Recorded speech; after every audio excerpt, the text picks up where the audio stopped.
My glasses? Can't even tell. I'm sweating my butt off. Are we on? Good morning, everyone. Good morning, everyone. Welcome to episode 115. 115 episodes. That is a lot of episodes. I gotta be honest, I feel like I ran a marathon this morning. I've already changed my clothes twice.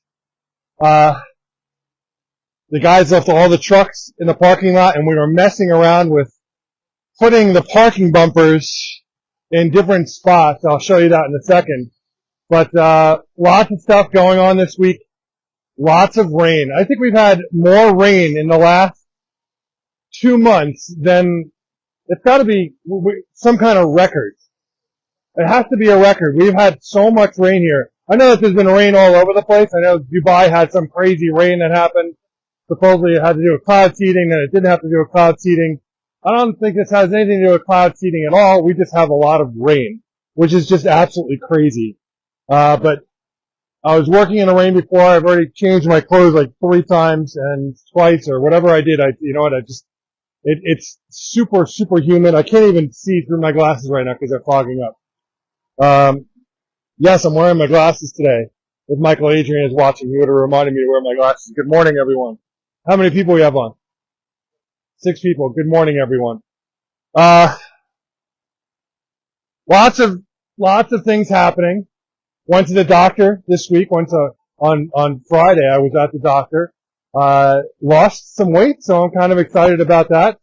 I'm continuing to lose weight. I've been on this factor diet. Have you guys heard of the factor diet? I think I've told you about it before, but I'm on the factor diet. Michael, you just have to press the button on the left to turn this one on in front. But it seems to be working pretty well. You know what?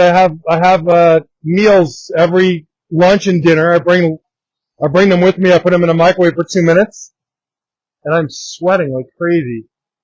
It's just so humid. It's ridiculously humid out. Are you not? You don't sweat. Forget it. I don't even know why I'm asking you. So how's everyone's week going? I look thinner. Thank you. I feel thinner. Like the shirt looks big on me now. Well, and you guys, and this is a 4X. So, what do you wear? Like an extra small? So Gabe's holding the camera. Say good morning, Gabe. Gabe wears what size? A medium? I think I was born wearing a medium. I'm pretty sure I was born wearing a medium shirt. I was 210 pounds in 6th grade. I was always the biggest kid in school. I was always the tallest kid, except for this one kid, Tommy Hall, who's, you had that one kid, I grew up as the tallest kid. He was 2 years younger than me, but he was like 7 feet tall when he was in like 5th grade. He was just one of those kids that just, I'm assuming he played basketball. I don't even know. But yeah, I was always the biggest kid, and therefore everyone wanted to fight me. Like the smaller kids always wanted to fight the bigger kids, like to prove that, they were, So, I used to get into a lot of, things when I was younger. But, I'm a pretty calm and collective, easygoing person these days. We've accomplished so much here in the last couple of weeks. I'm pretty proud of everyone. The whole team, the Sound Shore team did a fabulous job. Michael and Gabe they've been okay. They've been, very strategic in getting the fish out. Michael has been back and forth to the airport every day, shipping fish out. The spring opening team, we have 3 teams going out every day. I feel really sorry for those guys. I mean, they're just in, it's kind of like hell. I mean, it's spring opening hell. It's a lot of work. They get to work at like 6:30, 7 o'clock every morning. And they finish late at night. They finish at, between anywhere from 6:30, 7 o'clock at night every single night, and it's a lot. You know, spring openings, they're not easy. You know, we go above and beyond when we do a spring opening. So we empty the entire pond out. We take the fish out. We very carefully take the fish out of the pond. We power wash the entire pond, and then the work actually starts. So the power washing actually is not the hardest part. It's rinsing. So rinsing takes the longest. You have to take the hose and stick it into every nook and cranny throughout the entire pond. You could be sitting within a 2-foot area, stick the hose into a spot, and sludge will pour out, and it'll eventually come clear. You move that hose over 2 inches, and there's another mound of sludge coming out. There's just so much that collects behind the rocks. The rinsing actually takes experiences cleaning ponds, guys. Are you guys cleaning your ponds out? Have you cleaned your ponds out? Have you opened your ponds for the season? Let me know. I'm curious to know where everyone else is. We talk about this all the time on the show. This is spring opening season. It's the time for you guys to be opening your ponds and getting ready to start the season. Michael, did you open your pond yet? So Michael just opened his pond. I know he just set up a new UV on his pond. He did a new Metallo 150 watt. Thing's working really well, right? Awesome. What else? We have stuff going on over here. I'll take you on over here. You can see the new wall is going in. Very excited. You can see the Tory Gate. We're actually going to power wash this Tory Gate tomorrow because they're coming to paint the Tory Gate. But the new doors are in. You can see this. Right, you have to know the movie. Come on. You know the movie, right? Pet Detective? No, never. Really? You guys have never seen that movie? You've never seen that movie? Ace Ventura? What kind of world do we live in? What is going on? So the guys are working really hard. The doors look amazing. Very happy. So we had saying very happy. Happy Construction custom made these doors. And they're absolutely gorgeous. So now you'll be able to walk right up and see how dirty the big koi house is. Because it needs to be cleaned and organized. That's all happening this week. But like I said, the guys are working super hard on that. And that'll get done. And then the fountain area is all running. So I'll show you what we've been doing over in the fountain area. Come on this way. I'm going to give you a sneak peek. Because you guys are going to, you know what? Tomorrow we have the Mid-Atlantic Koi Club is here tomorrow. Both the Long Island chapter and the Hudson Valley chapter are both coming here tomorrow. Crazy enough, they actually had a meeting today too. You got a question? Yes. Hi, Kathy. I saw something posted the other day about turning off the UV when you backwash and clean your pond because the wiring in it is No. I don't know who came up with that one. So I've never heard of that. Your water is sitting inside the unit, and you know the water would have to really come to a serious boil and then some. Kathy, I think you're fine. When should you turn your UV off, though, is a good question. You should turn your UV off when you first start your pond. So when you're starting your pond out for the season, your beneficial bacteria, your nitrifying bacteria, your nitrosamines and nitrobacter bacteria were dormant and or died off, and now they have to build back up again. Your UV light doesn't know the difference between good bacteria and bad bacteria, and it'll actually slow down the process. Now, nitrifying bacteria grows so quickly that it'll eventually take over. But you want to keep your UVs off after you clean your pond just for a little while to give it a little bit of a head start. If you leave the UV on when you first start the pond, it'll still colonize, but it'll just take a little bit longer to do it. Other times you want to turn your UV off when you're using various medications. It's important, and read the labels for all your medications. But if you're just maintaining your pond, you do not have to turn your UV off. Guys, we've been doing this for many, many years, and It's never ever been an issue. Any other questions? No other questions? Oh, you're welcome, Kathy. Anytime. So you can see we're expanding the parking lot. I need a parking lot expert. I need someone who knows how to optimize parking spots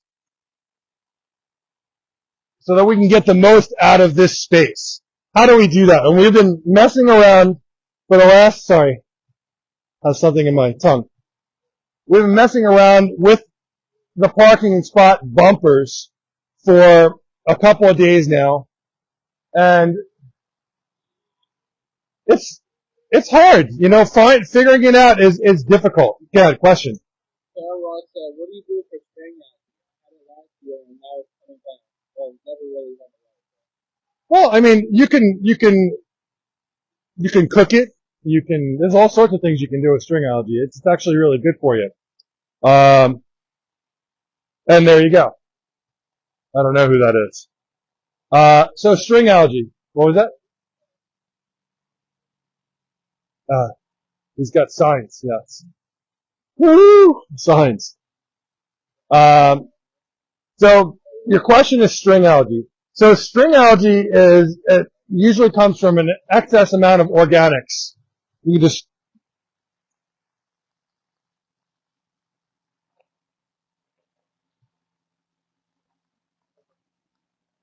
looks like a stack of wood. That's not signs. No. That's something. Yes. So string algae is, it comes from an excess amount of organics in the pond. So Tara, did you clean out the pond for the season? If you didn't clean out the pond for the season, there's going to be an excess amount of organics in the pond. So you need to break that down. Morning, buddy. Good. So number one is I would definitely clean out the pond for the season if you haven't. Number two, have aeration. Excessive amounts of aeration will help feed oxygen to the beneficial bacteria. You're going to use a good beneficial bacteria to break down the debris in the ponds. So that's what beneficial bacteria is for, is to help break down that debris. And the aeration will help feed oxygen to that. Unfortunately, it's still a little cool out. I don't know where's Tara at? West Virginia. West Virginia is a bit warmer than it is here, I think. I believe. Right now today, although not cold, it's probably about 60 out right now, would be my guess. What's the temperature? 52. I was not even close. Doesn't feel like 52. Definitely doesn't feel like 52. I don't think that they're correct. I think they're lying. So Tara, the first question is, did you clean your pond out for the season? Second question is, do you have your aeration running? Third is, are you using beneficial bacteria? Having proper circulation also will help to get that debris out of the ponds. So backwashing your pond on a more routine basis, doing 10 to 20% water changes on a weekly basis, also very important. If not, 10% once a week, 20% every 2 weeks. All things that are really important. Tell me a little bit about what your process is I wish we could, I could talk, we could have a conversation. How do we change it so that I could have a conversation with everyone and they can talk and we can talk at the same time? Like if you're playing a game and the kids have the headphones on. Oh, you can? And then what happens? And then, That's interesting. Sorry, I have something in my eye. So everyone else can be on and I can bring somebody else on at the same time? So we could bring a special guest on? So what special guest do we want to bring on? I did not say that. Michael just said you have two special guests right there. But if I grab the camera, he will not let me put him on camera. Anyway, so how many people are on? 25. 25. Good morning, everyone. Welcome to the 115th episode We were just talking about lots of things going on. Our friend Tara Ross has just mentioned that she had some issues with string algae, so we were just talking about that. We have a lot of things in construction. You can see, if you weren't on, you can see that we just we're working on the new doors and wall. That wall will be up today. I'm pretty excited about that. So that whole wall will be up, and then we have to start cleaning in there because it's a mess in there. And now that it's like presentable to the world, it's important that we clean it. We are painting the Tory Gate with black and red colors. We've expanded the parking lot, as you can see. Now we're leveling it. Every time we level this parking lot, it rains. It rains like either the same day or the next day it rains, and then it turns into a mud pit all over again. Mike Verone has been hard at work trying to level this out. We have crushed concrete coming on Monday to level out this entire thing. And then I guess we're doing gravel next week? Or are we just doing crushed concrete? I don't even know. I'm not even sure. But I have everything running. So you can see one of the small ponds is done. Well, just about done. It's not entirely done yet, but it's almost there. And you can come this way.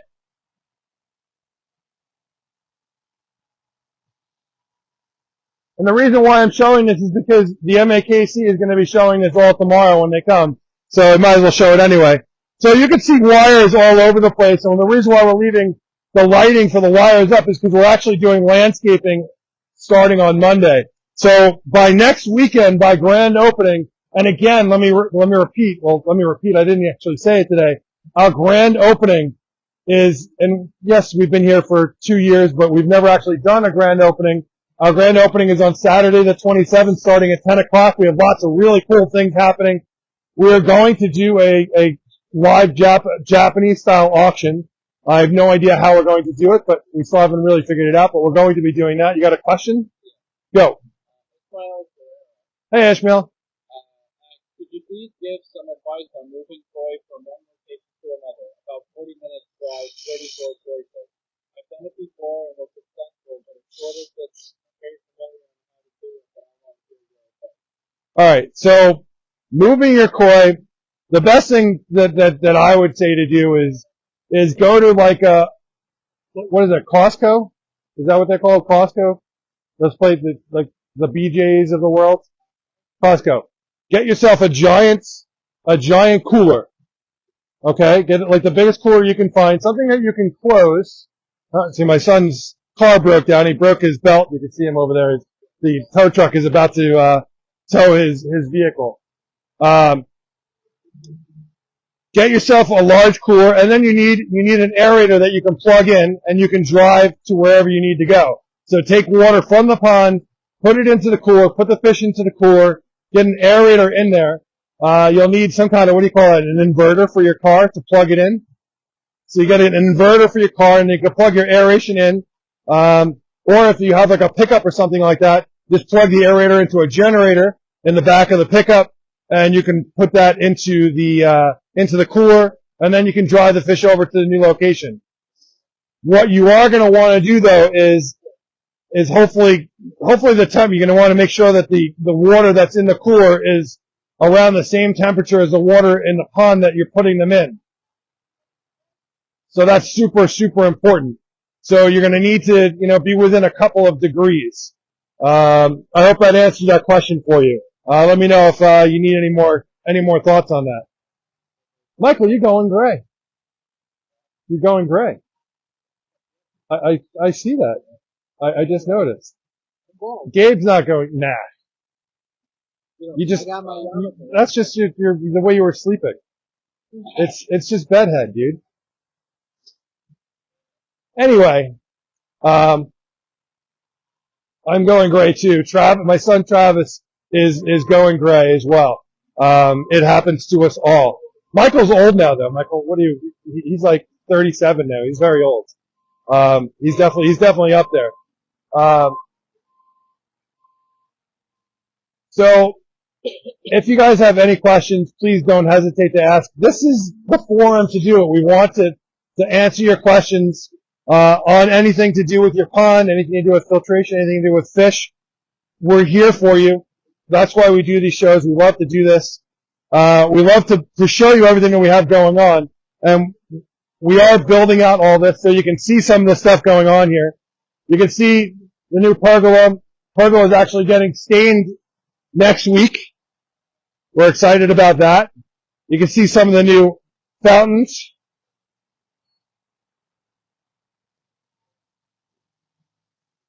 You can take a look around. We can walk up.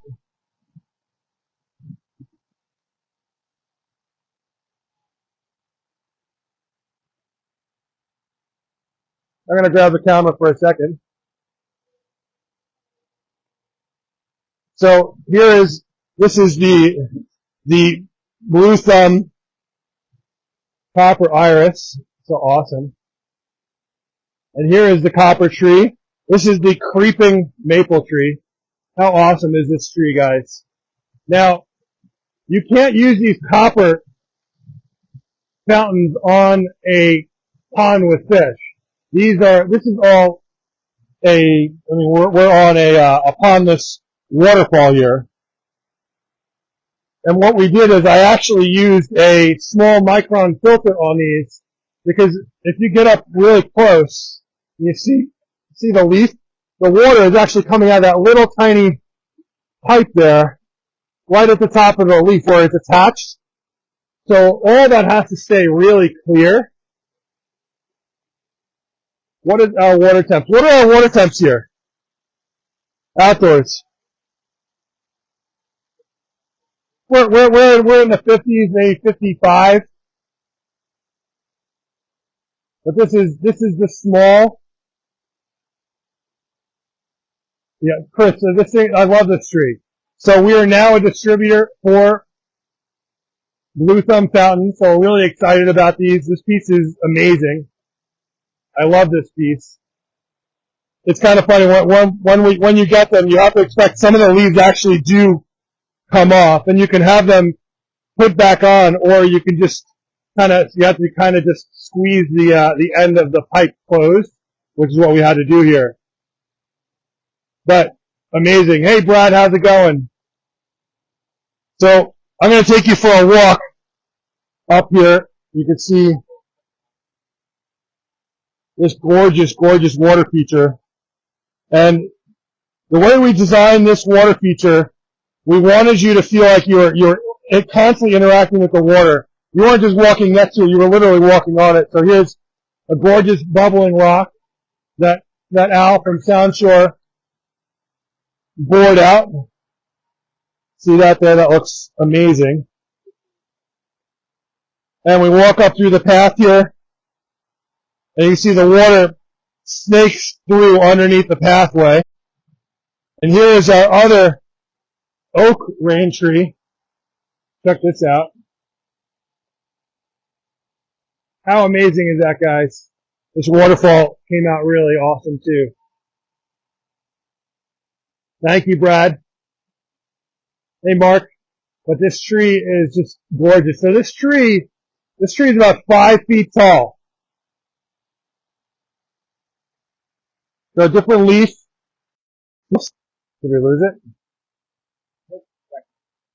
Okay. Sorry, guys. We lost connection there. Hey, Jeff. You guys have me back? Hey, Yusuf. So the temperature of the water in the koi house is about 66, 68 right now. So I was showing you guys, so same concept here. So the water is actually coming out of, let me see if you can see it here. It's dripping out of a tiny little pipe that's connected to the leaf. Yeah, these are absolutely stunning pieces. Yes, we sell these trees, guys, and if you're interested, definitely follow up with me. You may be in for a little bit of sticker shock, but definitely follow up with me if you guys are interested in these trees. We do sell them. You can reach me at 516-547-0164. Just text me or PM me on Facebook if you're interested in the trees. Waterfall came out awesome. So here's the pergola. So this is all going to get stained. This middle piece is coming out here. But I saw this on the internet. I saw this great looking pergola and decided I wanted to do something just like this. We just finished this water wall here. Well, I wanted to finish, we didn't finish it. We still have to do the liner and gravel. So you can see this water wall here too. So we'll have some couches and tables in here. This is actually a maple we saved from the old front lawn. You can see the great work that Sound Shore did, how they used that piece of stone right there where there were some holes coming through it. Came out awesome. So I'm going to walk over to here. I'll walk around you guys, sorry. I'm coming over here, sorry. So we're going to be putting fish in here for grand opening. I'll take a walk down again and I'll show you from the front. But yeah, as long as I can remember, I wanted to do a pondless like what I just showed you, which was your water running down the stairway and you interacting with it. So it really just came out amazing. There's Gabe. Say hi, Gabe. Yes, so the leaves will turn green, so you'll get a nice patina on the leaves. That will happen over time. We have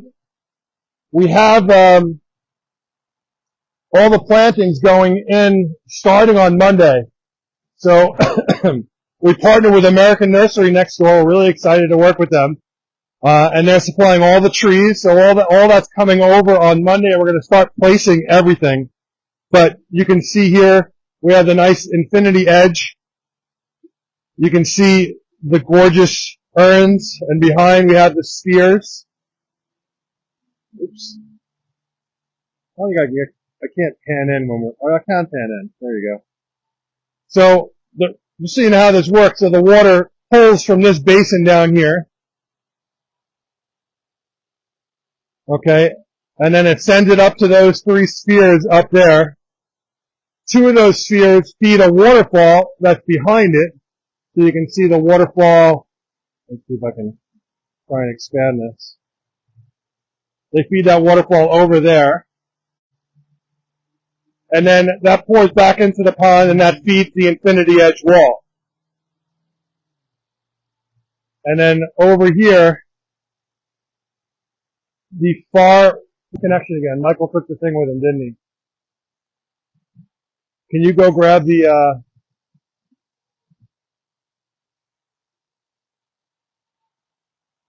sorry, we just lost connection there. But I cannot wait to landscape this. There's the koi market container. We moved the koi market container over into the corner there. Oh, we got a customer coming in. But it really came out amazing.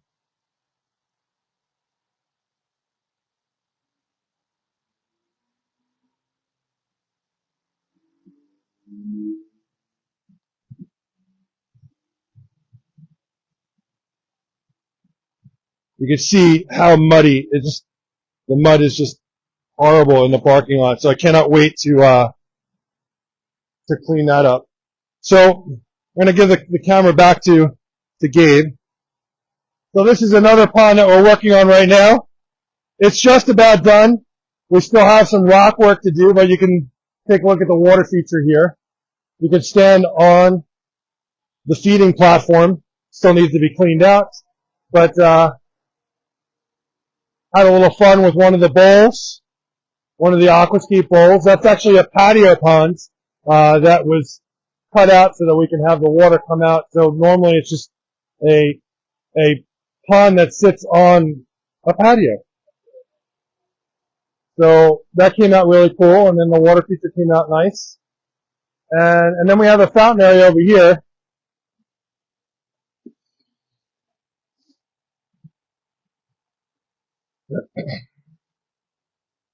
So this is the fountain area, guys.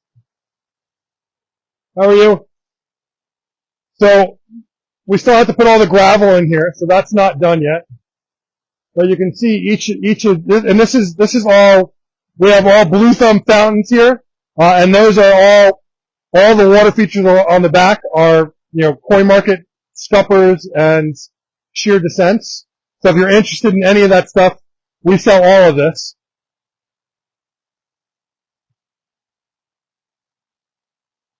So you got some basalt on all that spillway ball in the center. I still have to plumb this piece right here. That one still has to get plumbed. But I really love this copper piece here. And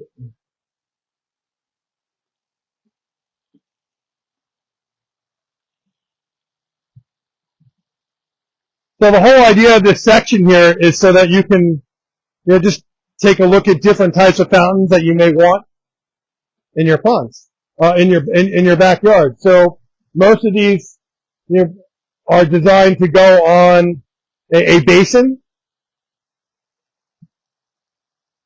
This one's a little bit more of a modern style.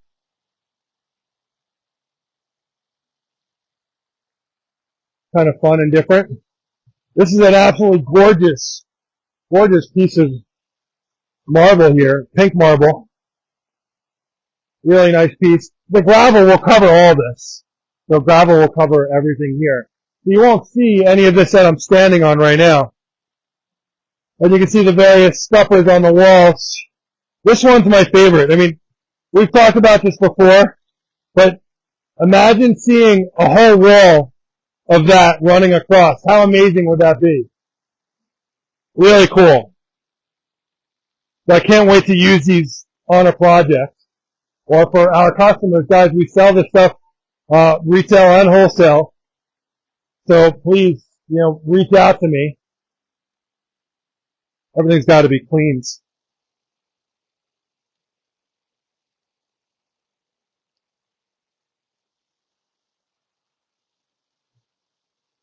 All have to be hosed down. But they look gorgeous. Really cool. And the guys have actually been hard at work trenching, so they just trenched. They've been trenching to run a gas line over to the new greenhouse. Aquatic plants. So one of the biggest questions we get asked is, when are the aquatic plants coming? It's all based on temperature. So the temperatures have been not so great. So we were hoping to have the plants in for the grand opening, but it's too cold, so it's not going to happen. Unless we miraculously start having, 65 to 70 degree weather, and the temperatures don't drop into the 50s at nighttime, we can't get the plants in yet. So typically, or historically, we've gotten our plants in usually either the week before Mother's Day weekend, and we start selling them for Mother's Day weekends. So that's usually what happens here. But you can see the bonsai house is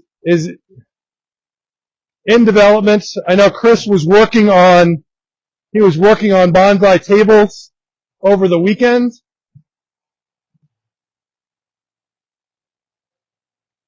They'll put the plastic on this and get this front wall up starting, I don't know, maybe they'll be back at it tomorrow. But you can see, this is from the same company we got, Happy Construction. They did these amazing doors. And they're just gorgeous. Really, really nice doors. And you can see Chris was working on tables. So you can see all the tables that he put in. Very nice, Chris. Chris is around here somewhere. I think he's in the back.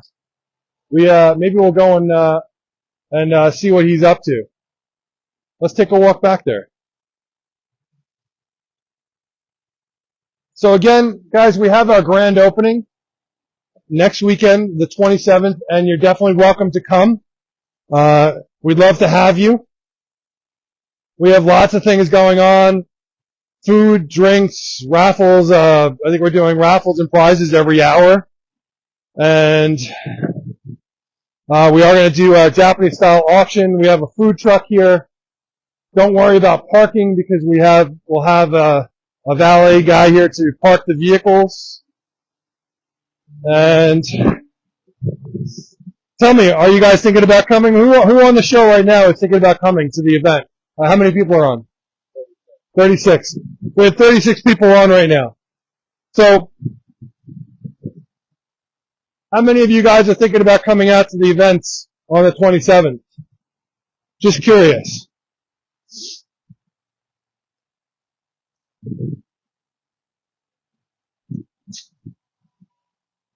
So Michael's just helping some customers, and we're going to walk this way.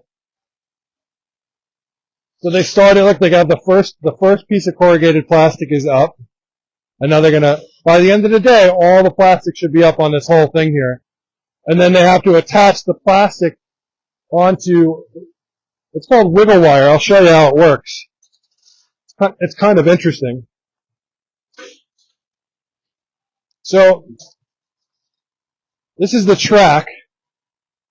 So, see, this is the plastic here, and there's actually 2 layers of plastic. Okay? And this is the track that's right here. So the plastic goes over the track, and you have this wire here, and this wire is called wiggle wire. And it's called wiggle wire because you wiggle back and forth to fit it in. It comes in a big strip, and you go back and forth, and it fits into the track, and it holds the plastic in place.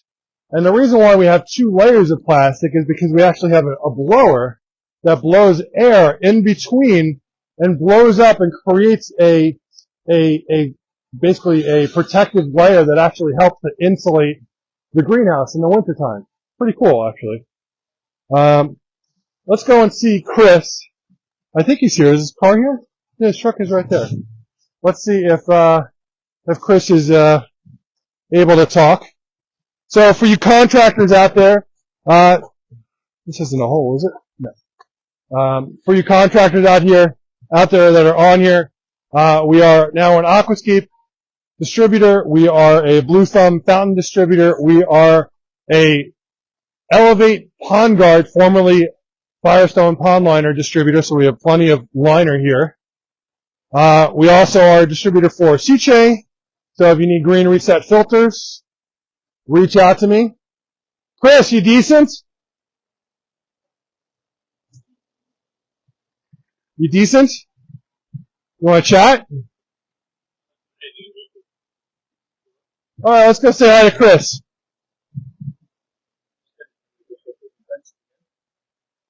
You guys all know Chris. This is Bonsai Chris. The McDonald's headset again? The McDonald's headset. We had some customers in here yesterday walking around there, just blown away. Yeah, that's the guy from Connecticut. That He really. piece, they were just in love with that piece right there. I added some extra little plants today and more moss. Oh yeah? Show us what you did. I'll show you what I did. Come on down. I added some more Tell us about the piece. slab planting of dawn redwoods. I wanted to have something cool in the new shop when people walk in, so they see something that looks kind of cool. It's still growing in, so it's basically an infant right now. So they're not seedlings, but they're not old trees yet. But you know, arranged them on the rock, got them planted, did a muck ring so that it keeps everything in check. Put a couple more little plantings in it today to kind of accentuate it so it looks like a real forest. So it's growing in nicely. I'm pleased with how this one's coming along. Now you said slab plantings. That's much different than a pot. Correct. There is no structure. It is a flat slab. I'm probably going to do some classes on this, but you use a substance called muck. It's the bonsai equivalent of cement, but it is not cement. It's a dirt derivative, that keeps a retaining wall, basically, so all the soil doesn't slide out. Let me shut my radio off. I'm being distracted by my music. So that keeps it all contained, so that you can do, this kind of effect. And then there's also, So it'll actually hold the water. Yes. Here's another planting on a rock. that I did last week. Again, it's got some muck around it to keep it in. It's a brocade bark pine. Yeah, on a cool little slab. What is the It's actually thing that's coming up next to it there? a little fern. Makes me happy. Adds a little depth. Makes it look more like a forest or a tree growing on a lonely mountain. Something cool like If you that. guys are interested in any of the bonsai you see on the show, just reach out to us. Chris is showing some of these things. What else are you working on, Chris? Today I sprayed my prophylactic fungicides to keep everything happy. So I did that. So I don't really want to touch anything down the aisle. I did, however. You have to do that how often? There's a few times a year where you have to take care of stuff. I just got these in there. I just put them up in pots. They're blue Atlas cedar, so they're grafted. They're kind of cool. Once they grow in, they'll look interesting.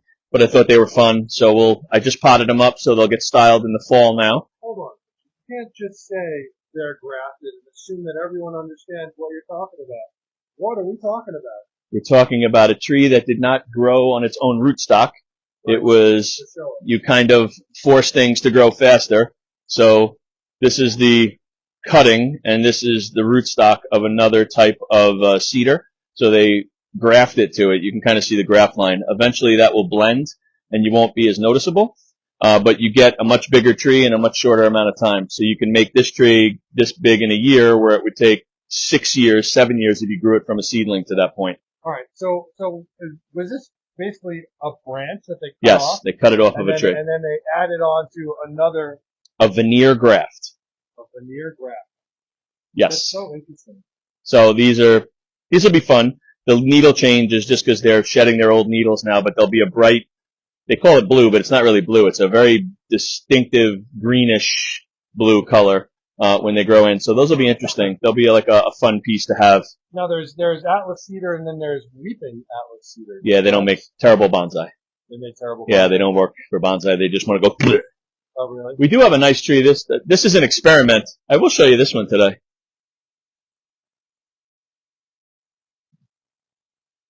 This is flowering beautifully today. You guys saw this tree a couple of weeks ago. Chris took it. I had just cut it. Yeah, I had just cut it down and did a lot of work to it, and now it is flowering. It's actually quite lovely.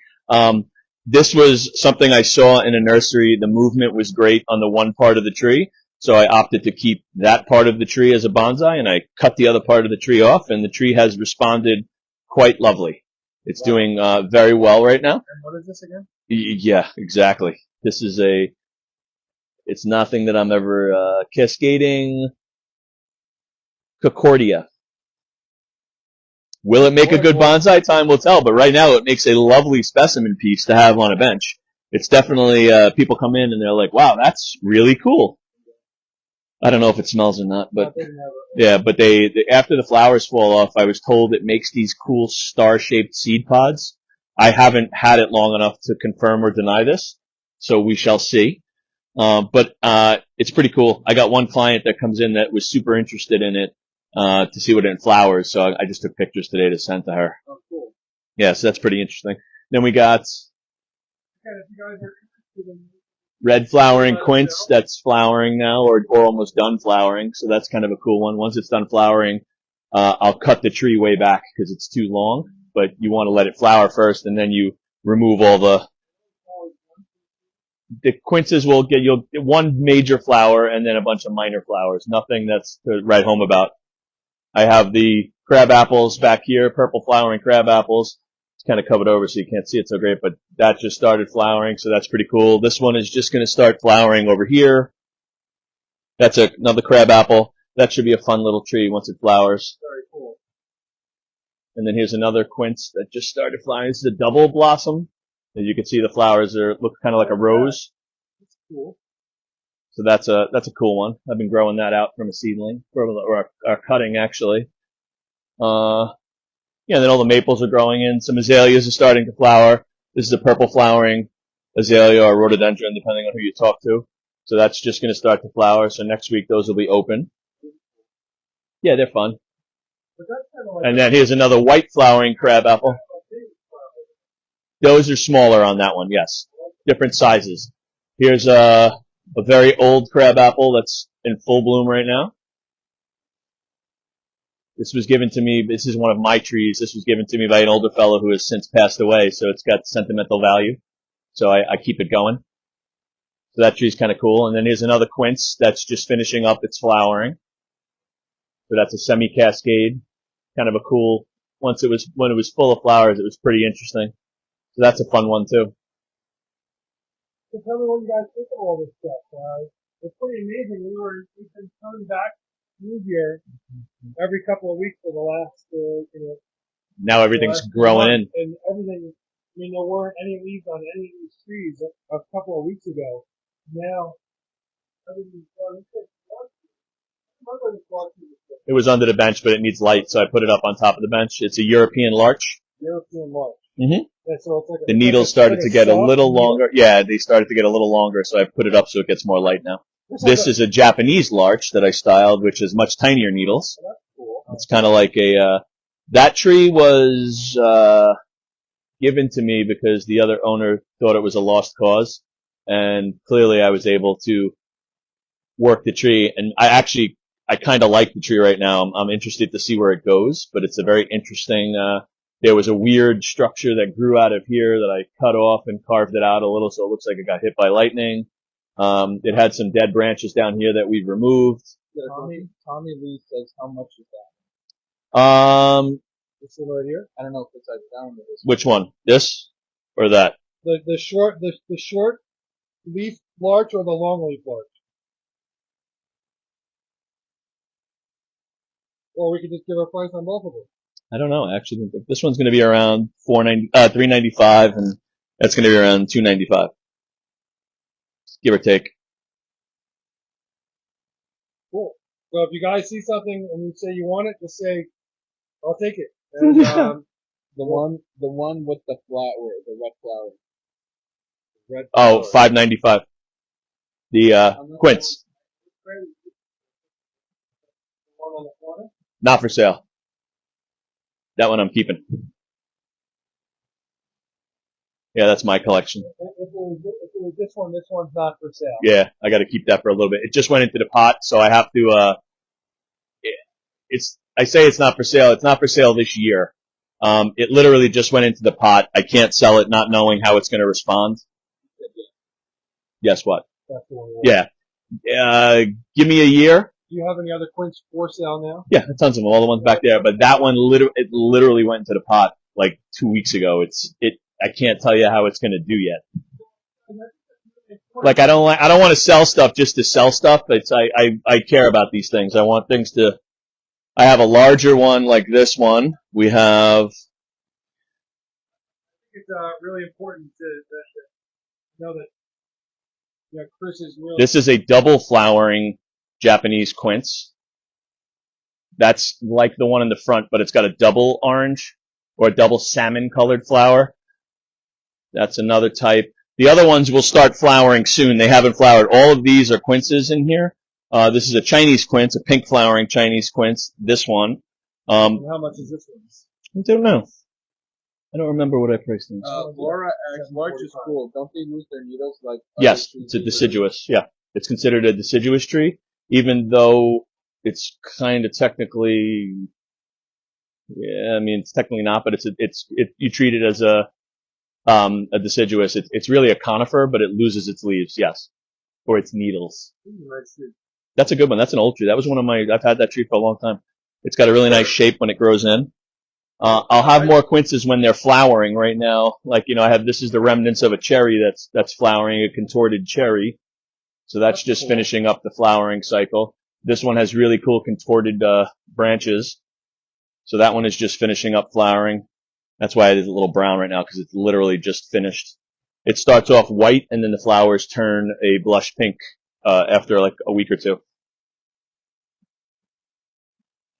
Very cool. Yeah, like you can see this one finished its flower and now it's going to leaf out. So this one is not as cool looking anymore. I think it's important what Chris pointed out. It's all just like when we're quarantining fish and we won't sell fish until we reach a certain point. Same thing with these trees. If he's repotting a tree, yeah, you got to wait. Repotting and selling it right away. He wants to make sure the tree has rooted. Especially that quince. That quince had no roots on it. It was dug up out of the ground. And then it's So survive. you got to give it a few months to see what it does. Don't want people calling me back saying the tree died, which not, giving it the best fighting chance. Cool. These maples really grow. Look at this maple. Yeah, I trimmed this recently too. This is a nice, it's a happy one. There's a nice one around the other side over there. If you want to go look at it, Gabe, the right there. If you get some video of that, yeah. So your new tables. Yeah, they're coming along nice, right?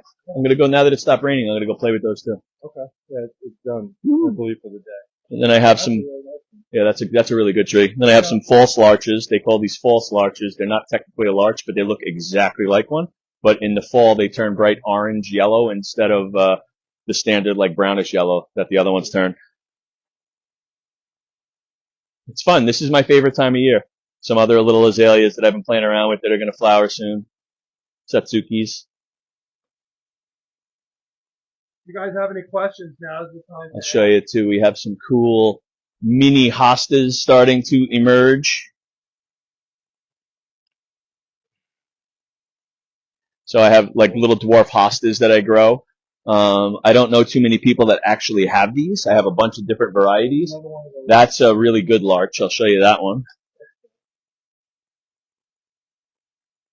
This is another larch. I actually just trimmed it today. That's another Japanese larch. That's a fairly old tree, very dwarfed.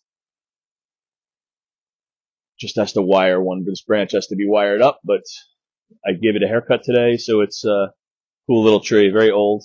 In a good, it's a good pot. It's a Brian Saldano pot. You have trouble letting things go, Chris? I do.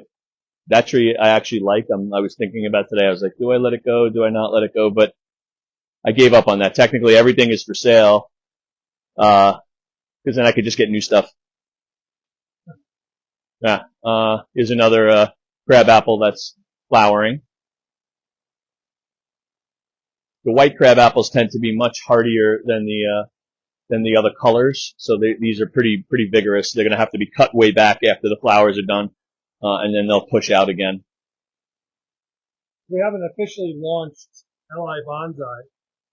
And the reason why we want to move to the new location, we want to get the websites up and running. But if you are interested in buying anything, we have supplies ready to go. We have pots, we have planting media, obviously we have trees. And me. Chris is here. And if that gentleman is, or was interested in that, if they want to send their number, when I'm comfortable that it's going to survive, we can talk about it. Right now, it's, like I said, it just went in that pot, so it's not anything that I'd be comfortable selling just yet. Who was that? That was Tommy Lee. Tommy Lee Jones? Motley Crue. That would be awesome. If it is Tommy Lee from Motley Crue, I would love him to come down. I know he's big into bonsai. Oh, really? Yeah. So if it is Tommy Lee from Motley Crue, then definitely you can call us either way. You can call me either way. We'll chat. Cool. All right, so you guys ready to do some fish? Woo! Let's do some fish today. So You can show them the big pond. the big pine over there, Yeah, actually. it survived. Yeah, it survived.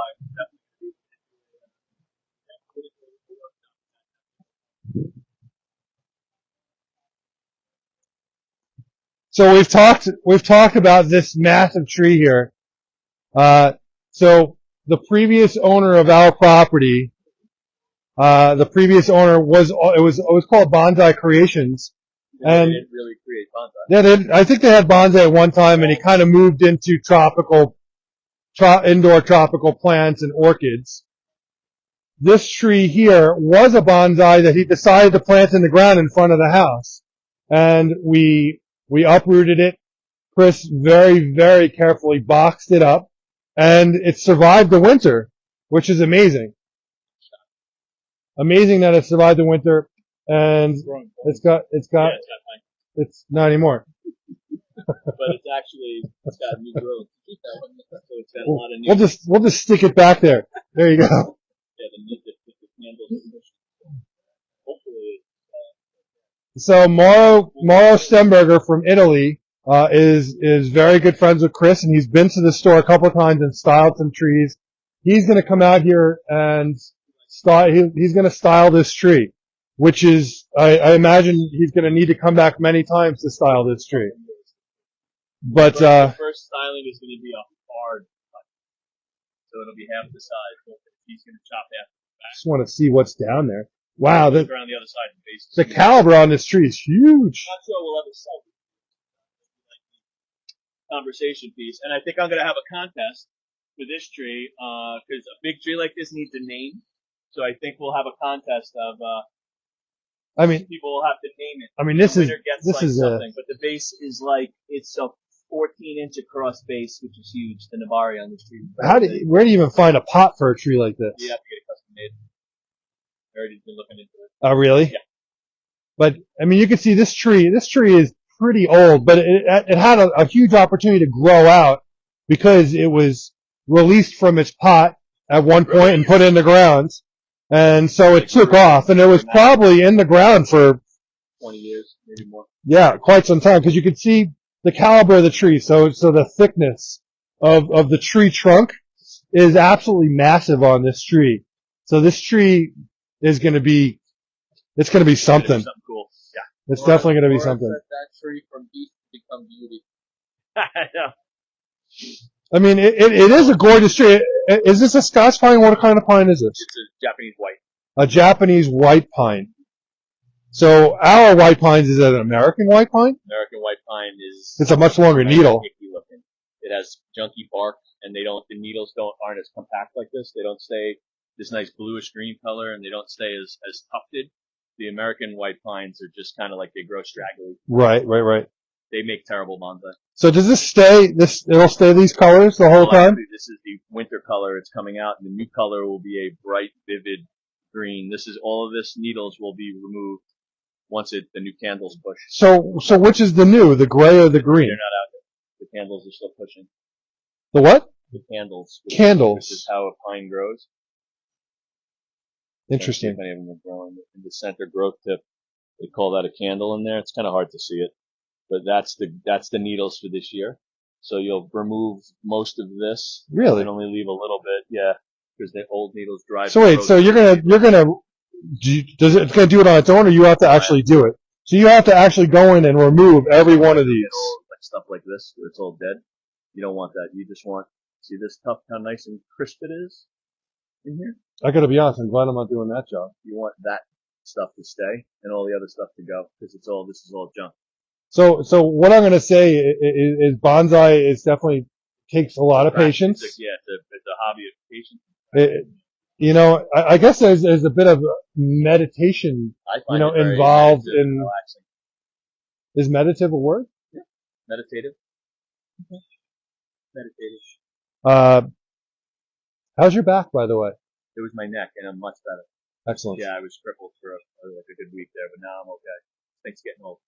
Good move now. So Robin's got the same thing I can't going. go all the way to the left and the right, so I still have to do one of these, but I'm much better. The orthopedist gave me a clean bill of health the other day and said, you just have to relax. I had the neck thing the other day, like last week, for the last about 3 days, and Robin now can't move. Yeah, it's So it seems like they gave me shots, they gave me a Toradol shots, and then shots in the neck to help release the muscles, and I have three discs that are compressed, so it comes from picking up big trees like this. So Chris had this whole section here, and he'll probably still. Yeah, it's a mess, right? Knowing Chris, he'll end up taking this over again. Just this tent. This will stay Chris's area, but we're building another area like this behind the greenhouse as soon as we figure out what to do with all the rock that we have left. I was looking at it the other day, and I was like, I was almost contemplating not covering the greenhouse. You can't, because you got to do the top of the part. Leaving the greenhouse open for a while. Oh, really? Yeah. Because you can't put anything outside of it. We'll figure it. I don't know what we're gonna do. I mean, maybe Al will bring the stone to his yard. We could take it with the machine and put it back back here. somewhere. I don't know. I'm not really that concerned about it. We're concerned about finishing tables and all that. Yes. Chris, thank you always for your time. You want to check on me later? I'll see you later. Okay, we'll come and see you later. So, Let's talk fish.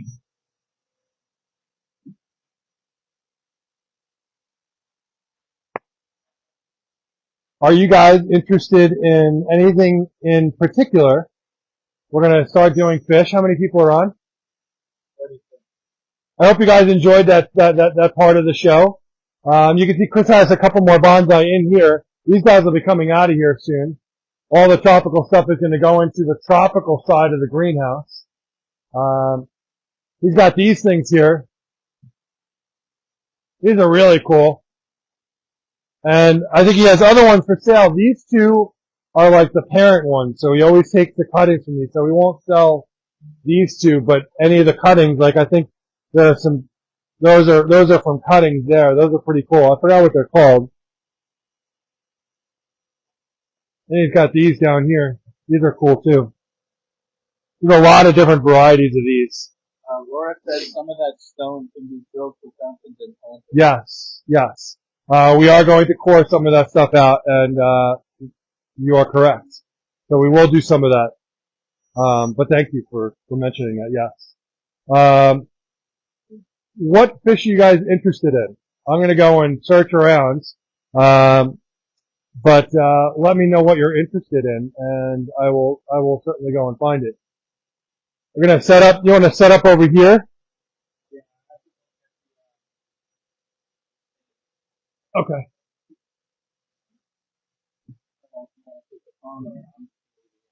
Alright.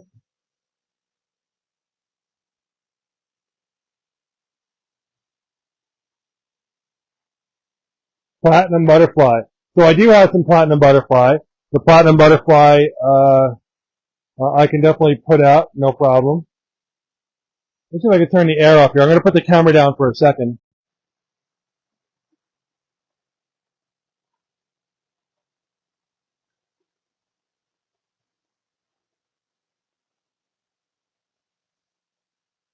Let's turn the air off there so you can see inside this tank here.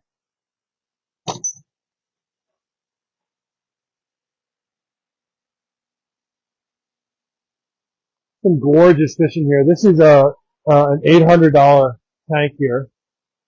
We have some butterfly in here. We have some gorgeous Ginrin Saragoi in here. These amazing Ginrin Kogin Ochivas. See that one right there?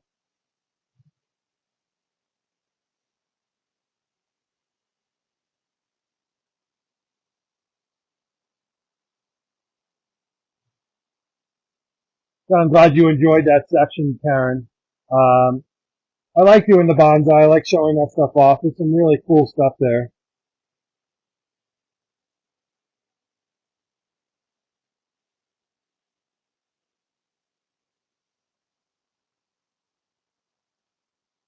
Hey, Danny, how's it going? Edgar, thanks for joining us. Hey, Drayton, what's up, buddy?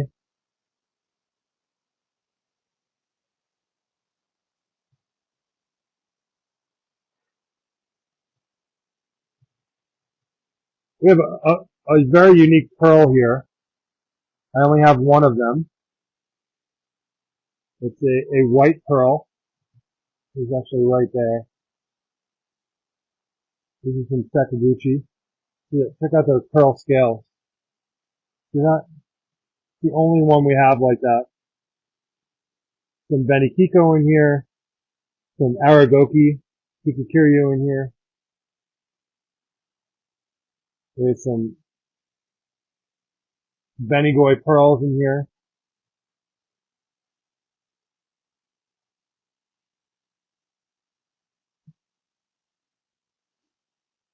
Mike Yates, sand filter? No, we don't do sands. Sand filters, if you did sand, you'd be backwashing twice a day. You just can't, sand would be crazy. So this is a 10 cubic foot, 3-inch system. So I have 3-inch everything. So you can see dual bottom drains. That's the skimmer line right there, which is closed at the moment. But dual bottom drains, everything runs up to a 3-inch pump.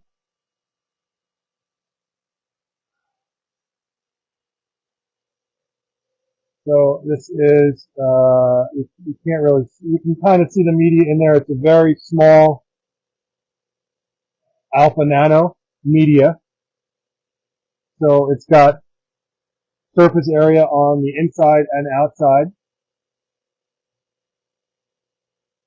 Ray Sherm, I will pull the platinums out for you. So I have 4 of these systems set up. So each of these systems is set up for each of the tanks. So every tank has its own. Ray, I'm gonna pull the platinums out for you in a second.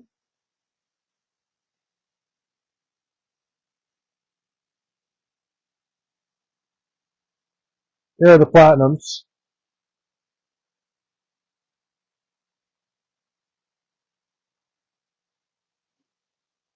So these guys are going for 600 each.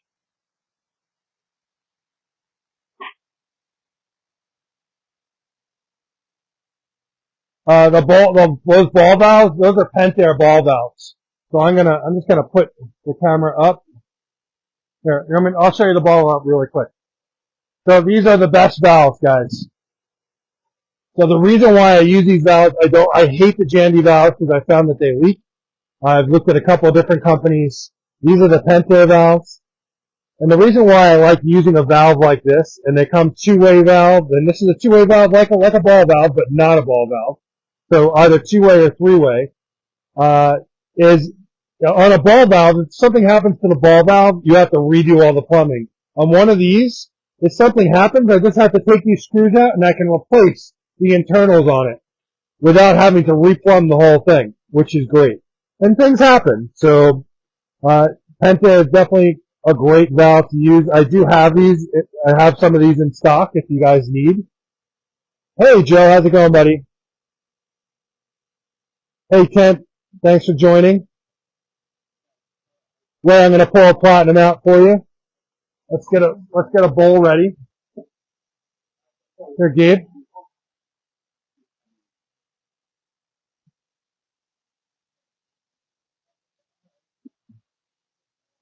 We're going to have some fun with the show today.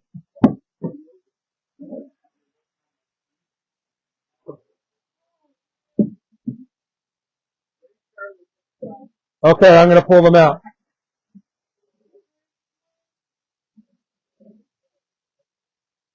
Well, I could put the fish in it, or I can move it over and grab the fish. Either way.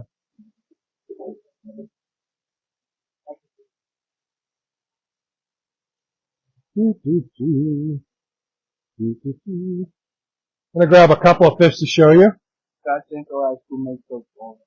Yeah, I was just talking about that.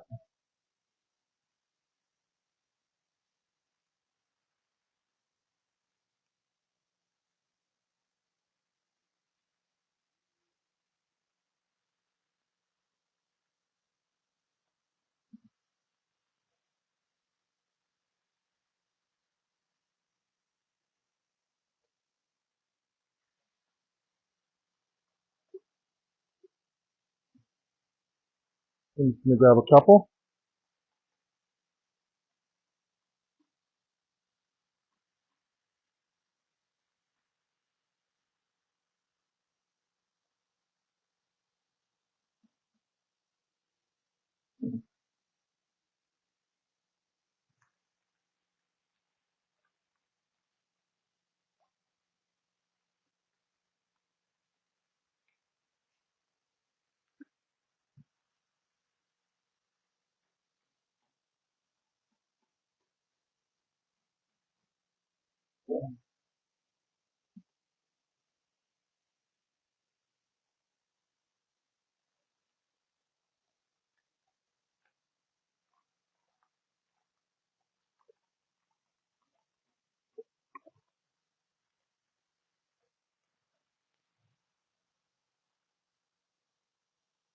Give me a second.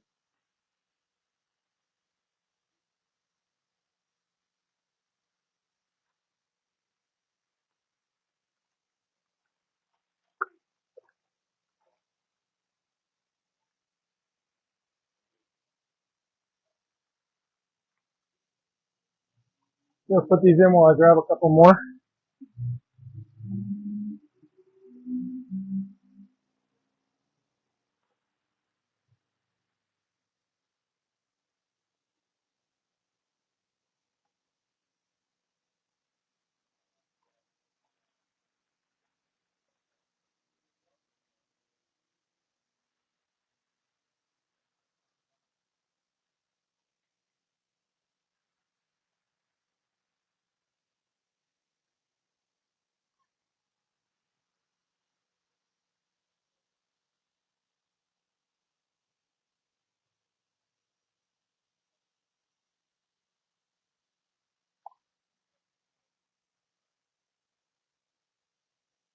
Can you turn the skimmer on, Michael?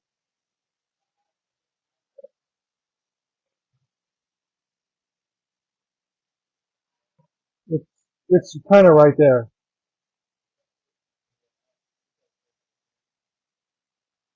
All right. So,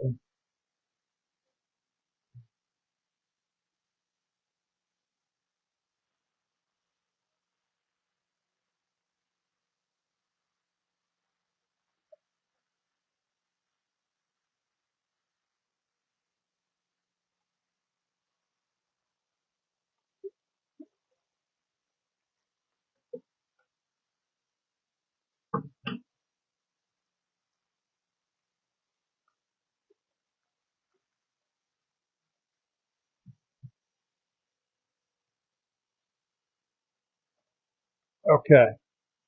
Let's get started. Start out with some bigger fish today. Just because switching things up a little bit, being a little crazy, that's just what we do here.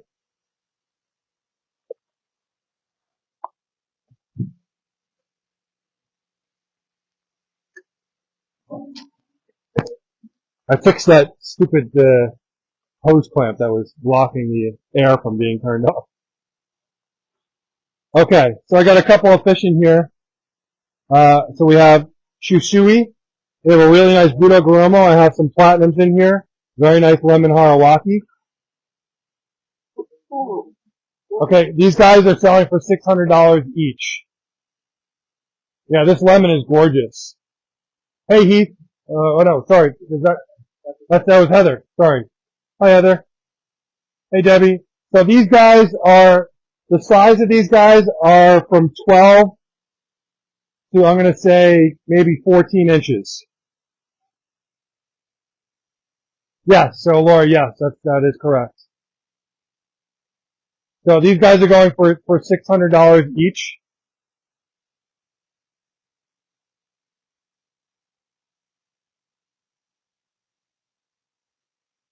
The lemon is absolutely gorgeous. So let's start here. We're going to start with this first dinner and platinum because you guys asked for platinums first. Huh? I know Ray was looking at it first, was interested in the platinum, so Ray.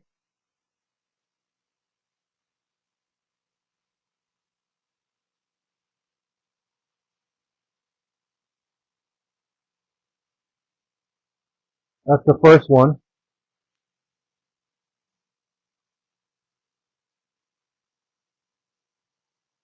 You'll take the largest one. Sounds good. Let me take a look at the both of them.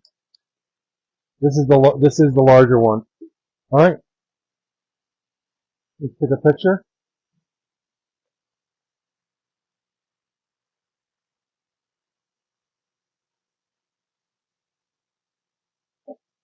What was that?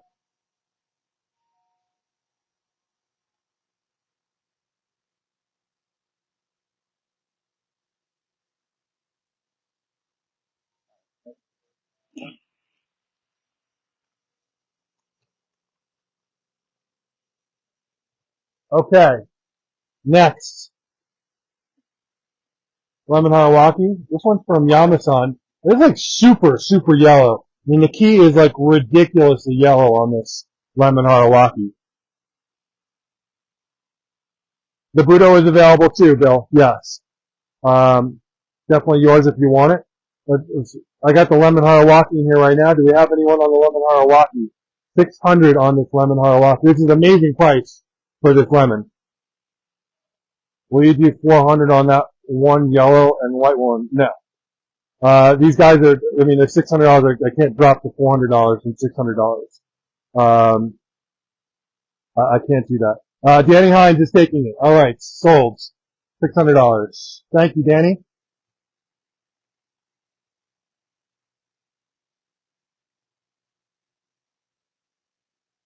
So did everyone have a nice week?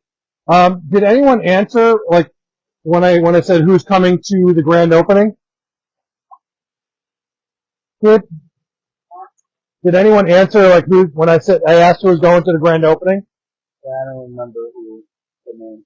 So here's that Budo Garomo, and someone said they were interested in the Budo. Bill Hatfield. Bill, this is still available, $600. Very nice Budo. Let me know.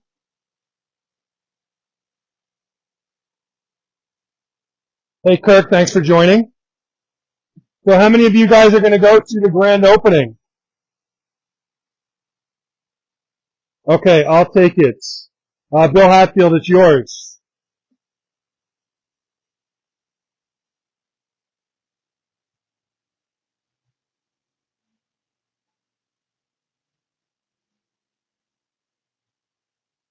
The grand opening is coming up. We've been working so hard to get the store ready for the grand opening. I hope you guys liked everything we showed earlier. It's just been a bit of an obsessive, passion-driven project getting all this done. Okay, next I'm going to do this shusui first.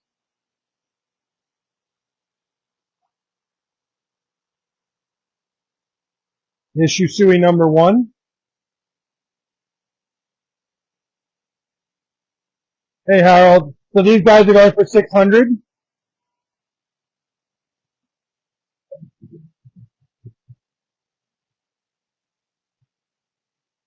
Oops, I just did something. What did I just do there? I flipped the camera. How do I flip it back? Oh wait. There we go. Sorry about that. I flipped the camera and you were looking at the ceiling. So here is the first of the shusui. Going for $600. Gorgeous shusui. This one is around almost 14 inch. Really nice scalation down the spine. Hey CJ, how's it going? Do we have any takers on this gorgeous shusui?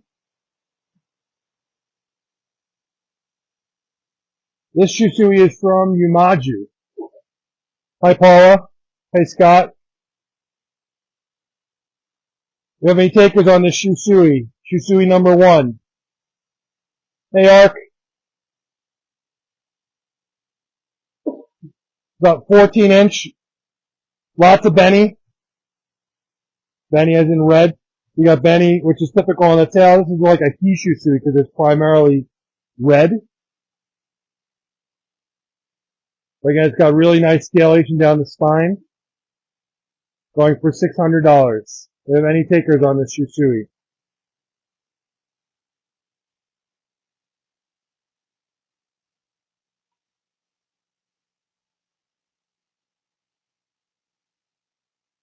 Any paper towels or anything? No, okay.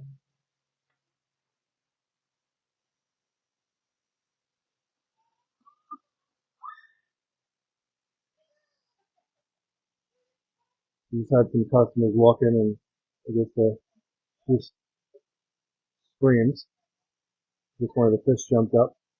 Any takers on the shusui? Otherwise, I'm going to move on. They're going for 600. I'll take a look. Let's take a look at the other shusui in here. Come on, buddy. Here's the other one. This one's slightly larger. Different scalation down the spine on this one. Definitely much larger scalation down the spine. The scalation is thicker. It stretches across versus this one, which is it's thinner and a little bit doubled. Any takers on this one? $600 from Yamaju.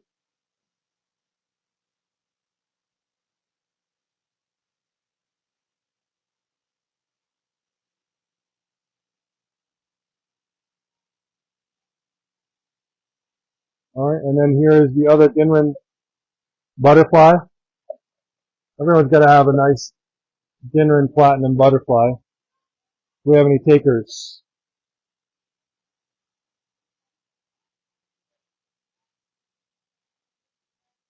Harold, did you mean the platinum butterfly or did you mean the last shusui? Which one? This one or the platinum butterfly?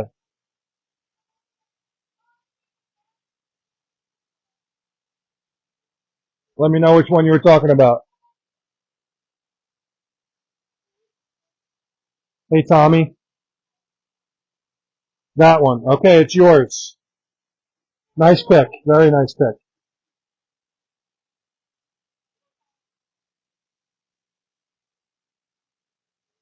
Hmm?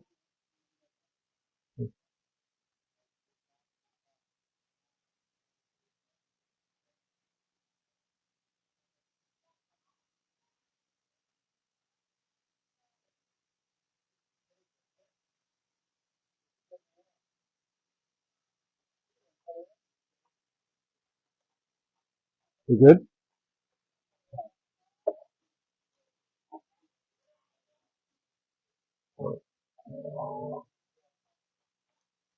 Here. Oh, take a picture of him.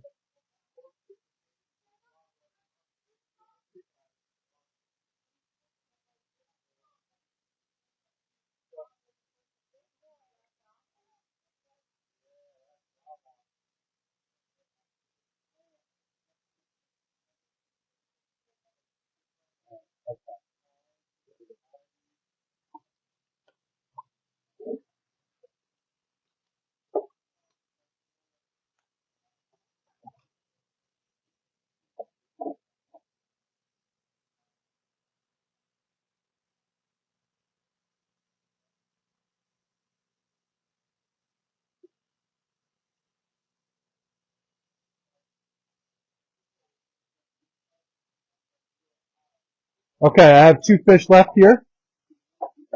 Debbie DeLuca, you're looking for bigger fish? I definitely have bigger fish. Um, but any takers on these 2 before we put them back?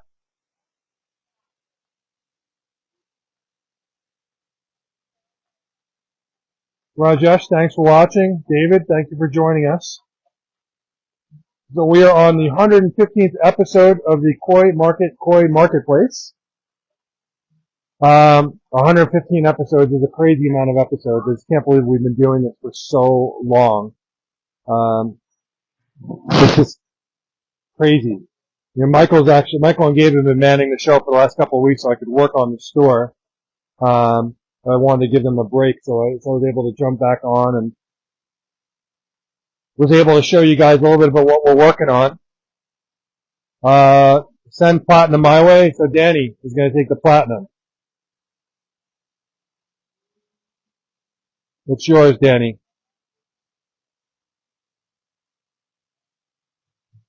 Aaron, these are going for 600. Thank you, Danny, and I do have some more if you're interested.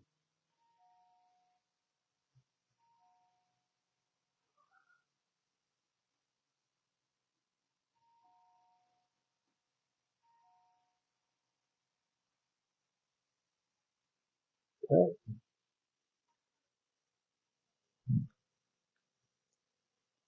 I got one more Shusui in there. You guys want me to bring in some more platinum? Let me know.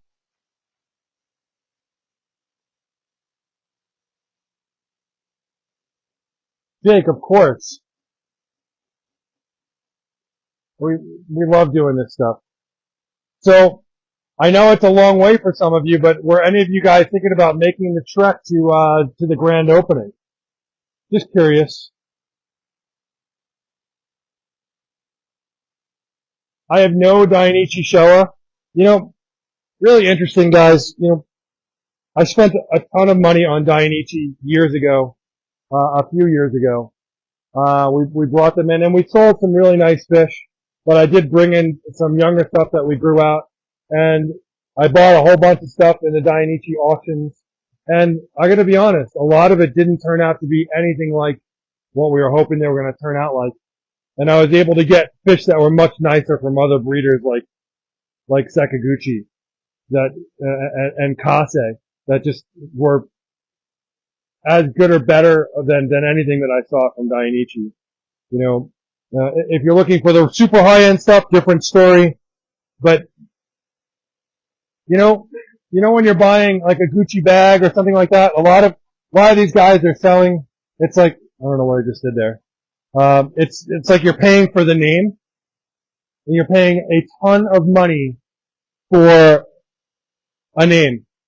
Issa, Dainichi, you're paying, it just, sometimes it just doesn't make sense. I do have Showa, and I have some Kase Showa, and I will definitely pull some out for you. So yes.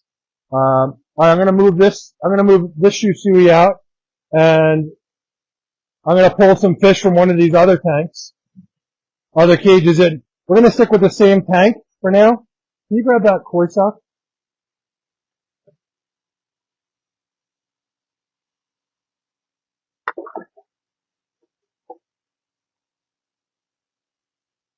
So he's a little upset that nobody took him, but I'll talk to him later and we'll have a little bit of a. Of course. So we have what's called a personal koi shopper. We can do it that way. Sometimes I forget to mention it, guys. We do have what we call a personal koi shopper. You go to koimarket.com and click on personal koi shopper. And if you want, just instant message me or PM me, and I'll guide you there. But who put this here? Sorry, this tripped. It almost landed on my face. I'm just gonna lower the air here so I can pull some fish.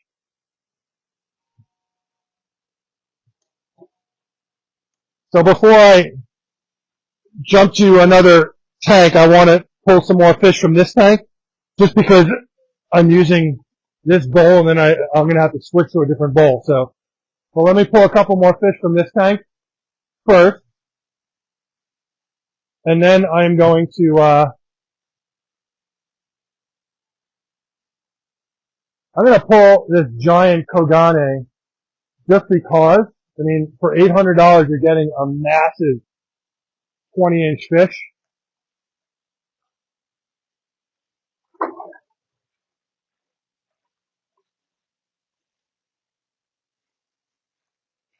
This is a big Kogane Ochiba.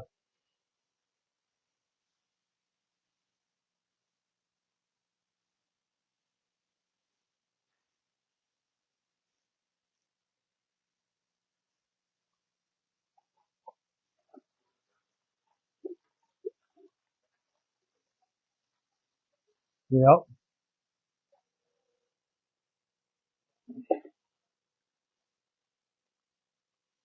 Need a little bit more water in there. This is a Kogane or metallic Ochiba.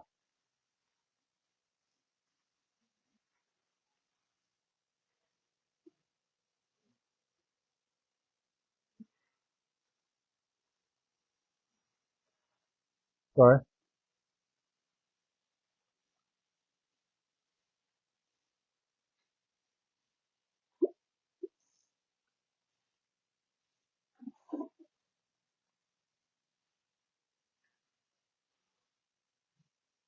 There's a Kase Ginrin Saragoi.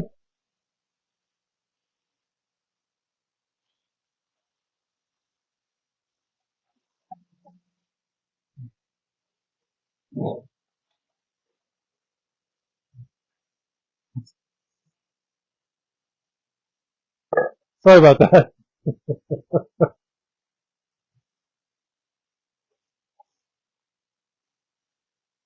I just dunked Gabe's or Michael's water into one of the tanks, so sorry about that.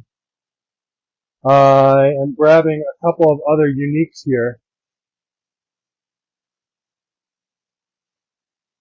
Looking for uniques.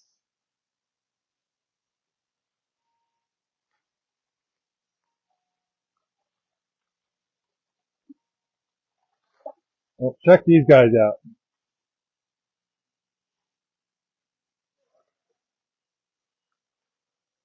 I certainly have plenty more fish, but we'll start with these. These guys are $800 each.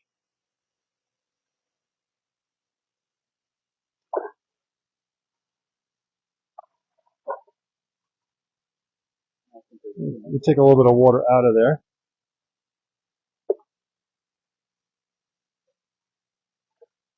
Beautiful. Okay. So here we go here. The first unique, check out this Aragoki Hikakiryu. This fish is sick. Look at this, guys. Look at the scalation on this fish. And it's super, super clean. This fish is amazing. What a unique fish this is. Hey, Michelle. Hey, Tina. Hi, Jane. This fish is awesome.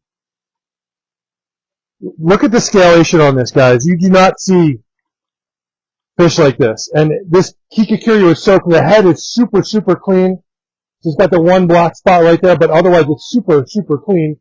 Really distinct black nostrils. And again, the scalation and the fukurin between the scales. This fish, I shouldn't even be selling this fish for $800. This fish is amazing. If this fish doesn't sell today, I'm going to be shocked. I love this fish. Yeah, this fish is stunning. I love the symmetrical black monoguru in the pectoral fins. What a great fish. And when this fish is huge, seeing like that giant scales on this fish, the yellow aragoki, I do have that, yes.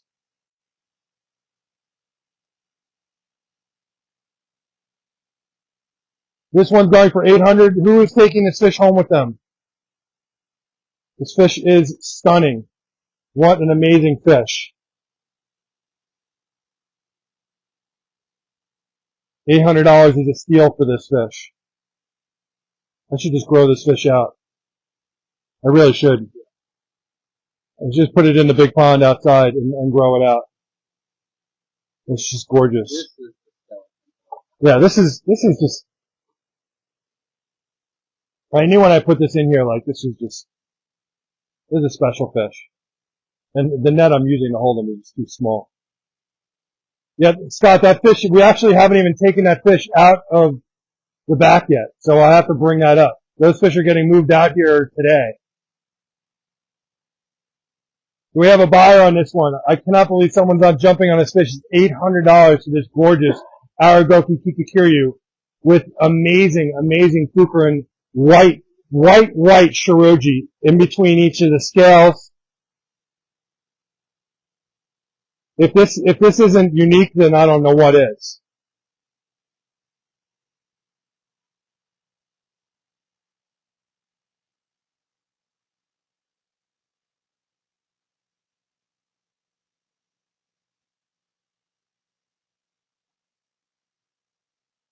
Someone's got to jump on this one. I mean, I could start it out with, I could do auction style. You guys want to do auction style? No? I love it, but too many whites, but it's killing me not to take it. This fish is sick. Like, someone's got to take this fish home. If no one takes this today, I'm just gonna put it in the grow out. Because I have to pick my fish for next week's, releasing in the pond. And I think I'd like to grow this one out if no one takes it. Hey Joey, how's it going? This fish is, I'm gonna say it's about 15 inches. Definitely unique. I have not moved on yet because someone's got to take this fish home.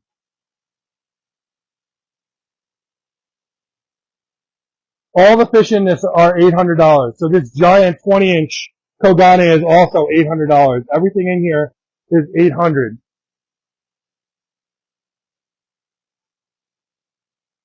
The Kujaku butterfly, also $800.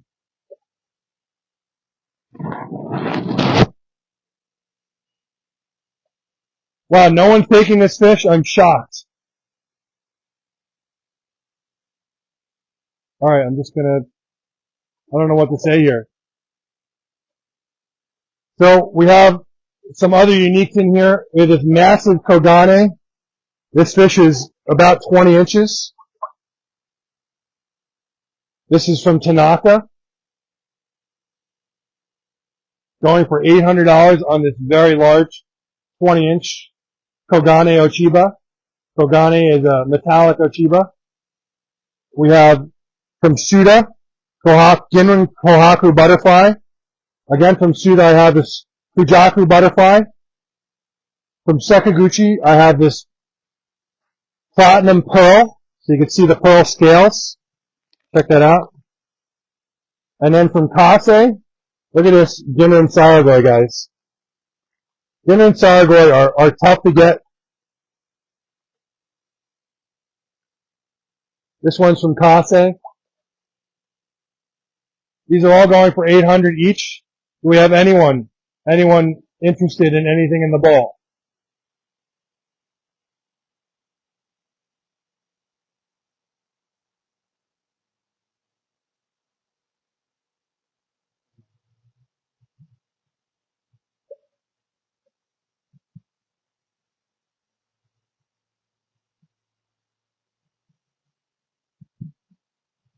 I'm going to move the camera up a little bit. Move the camera up as much as it's going to go.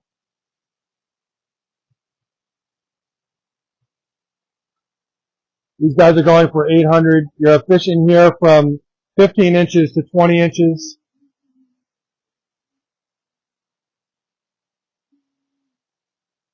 Fujaku butterfly, Ginrin Kohaku butterfly, Kogane Ochiba. The most unique Aragoki Kikakiryu I've seen right here. How's it going, buddy? Really amazing. They're all gorgeous. I wish I had room. I take them all. Thank you, Dawn. Hey, Margie.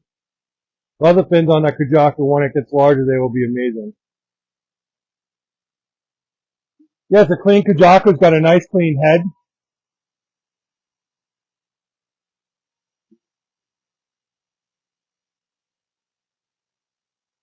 Do I have any less expensive Ginrin Saragoy? I don't know. I'd have to check. I would definitely have to check, excuse me. But before I do check, does anyone want anything in this bowl before I put them back? But I'm gonna put that Kiko in the big ponds, since no one's taking it, which I'm shocked. We are going to do a releasing of the koi in the new big ponds. So I'm excited about that. That's happening next Saturday. We're going to pick a whole bunch of fish to put into the big pond. And that's going to be part of the I guess the ribbon cutting ceremony. We're doing a ribbon cutting. Okay. Yeah, let's do it. Hi, Margie. Do I have any takers on anything in this bowl? Everything in the bowl is $800 each. Remember, we have free shipping on Southwest Cargo when you spend $650 or more. Packing and handling is $15, and insurance is $1 per $100 spent on. Sorry about that. He decided he wanted to jump. $1 per $100 spent on Southwest Cargo, and it's $2.50 per $100 spent on FedEx. Any takers before I move on?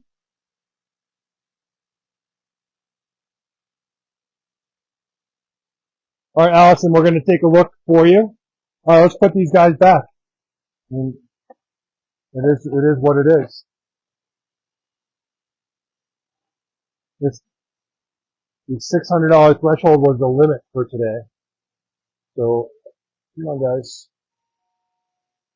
So just so you know, if you see a fish that didn't sell, you can always watch the show later on. So if you see a fish that did not sell during the show, you can come back later and ask. And if we still have it, it's yours. And we'll honor the same price.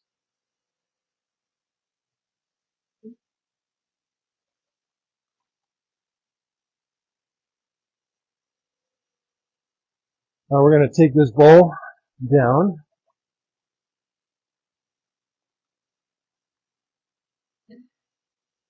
What are we going to show you guys next? I'm going to go grab the Showa from across the way. Let's take that bowl down. Spray my hands. How are you? What's doing? Good.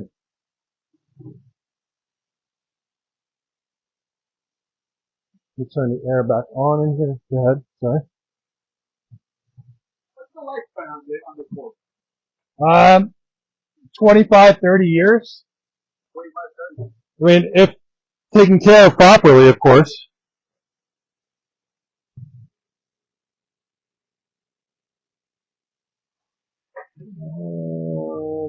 Okay.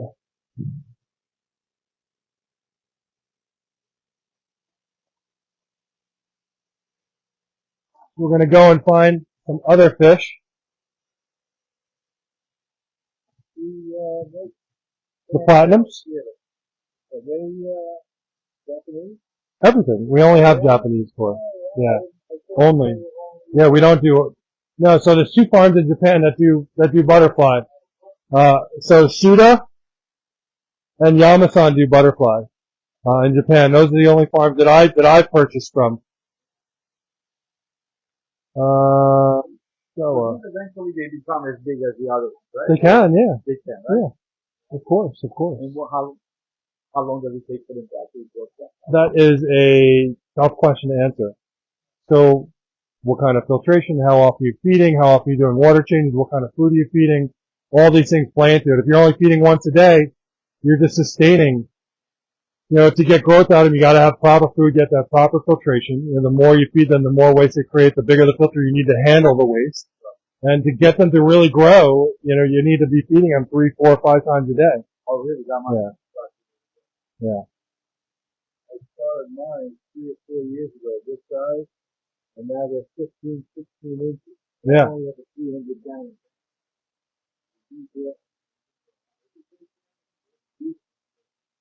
Where do we put those Showa?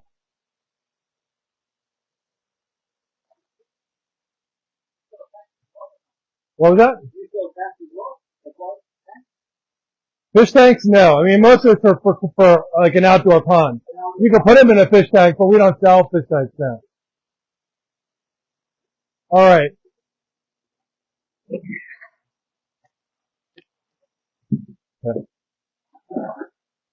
Well, before you do, I wanted Michael to. No, no, let's just do this for now.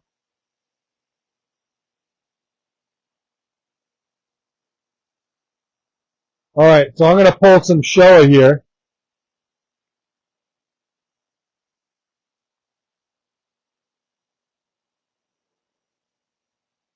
Going to move this bowl over for you.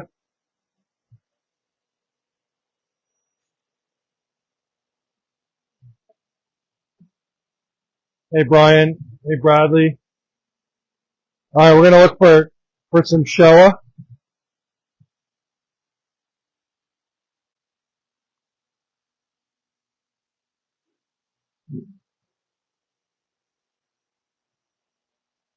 Actually going to be going down in price to the $250 price point for these guys.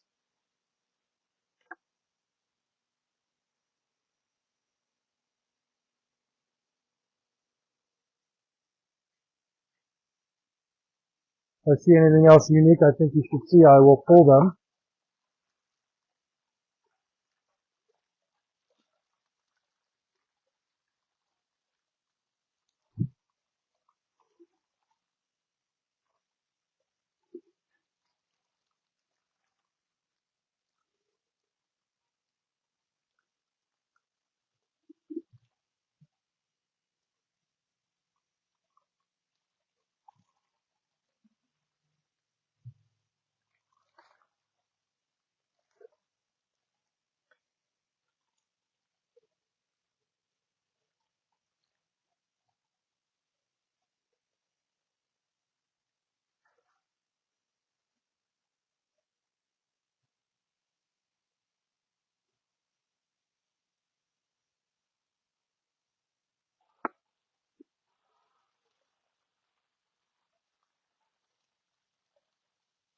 Okay, guys. Okay.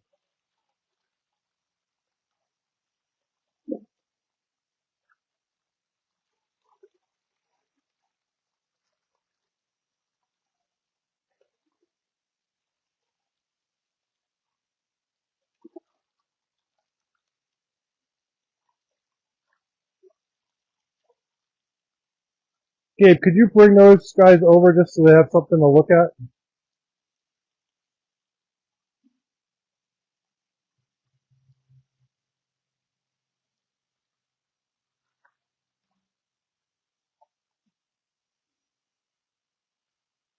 When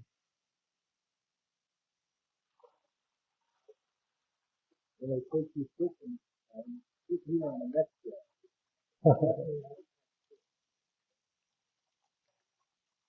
Thank you.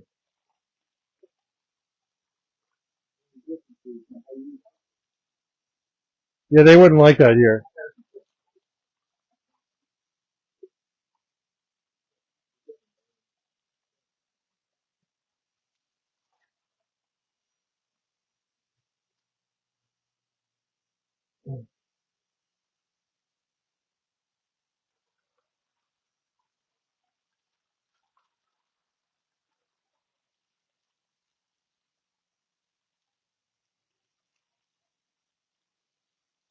I'm just looking for some fish for you guys, so give me a couple of minutes here.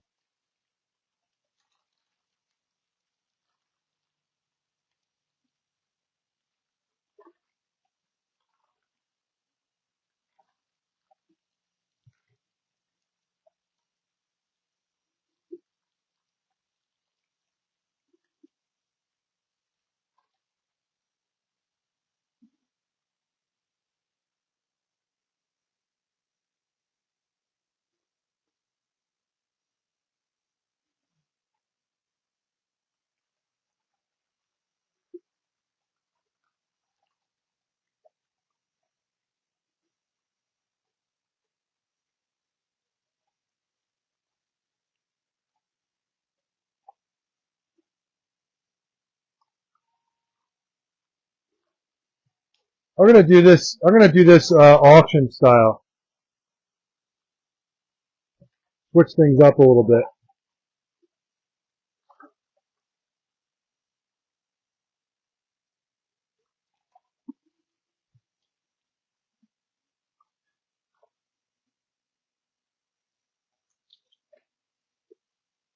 Let's have a little fun.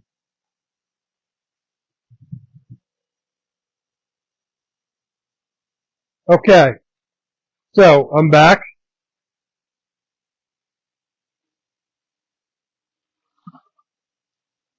Got a couple more fish in there. Hey, Charlie. I didn't see any Ginner and Saragoy in that batch. So I have some showing here from Kase. A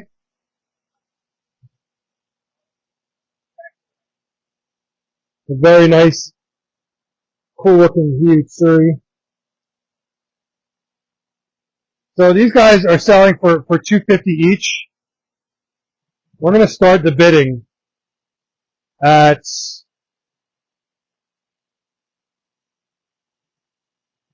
$175.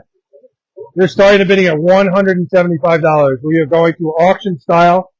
Here's the first one. Starting bid is $175. You have $175. We're looking at $175. We're looking at, yeah, I can't really do that, but I would like to learn how to do that. It would be kind of cool to learn how to do that, talking really fast and doing that. Well, we're at 175. These guys are selling for 250 normally. Starting bid is 175. Do I have 175? Okay, this is a Showa this is from Kase.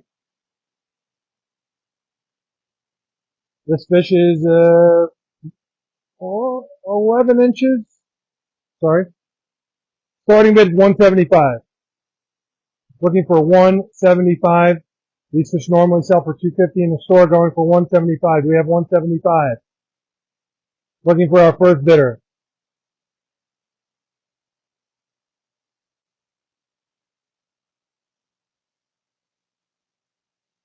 We're at 175.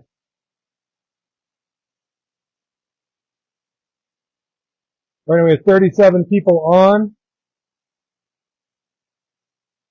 We're going to do auction style for this bowl. Fish normally selling for 250. I don't know, did everyone go to lunch? It's 1 o'clock. We started bidding at 175. We have 175 for this Showa. Starting bid 175. You know, it's very interesting with Showa. You have to be good at looking into the future when it comes to Showa. When it comes to a lot of fish, but you have to be able to any more lemon. I'll take a look, not in that tank, but not like that lemon that I had before. That lemon was very unique. I'll have to take a look. But this one's going for 175. So you can see it's got a pretty big shoulder. So this fish could be a pretty large fish. Got plenty of sumi coming up. Plenty of Benny as well. Opening bid 175. Do we have any bidders? No? No bidder. Is everyone just bidder? See you, buddy.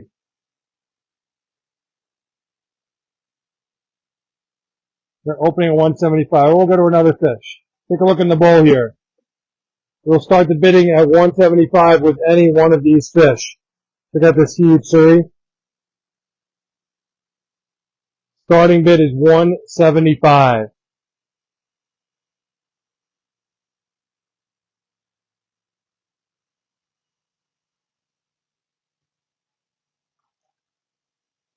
Michael Brewster said, I think there are one or two with more white faces. Anyway, we could see those two. Yeah, of course, of course.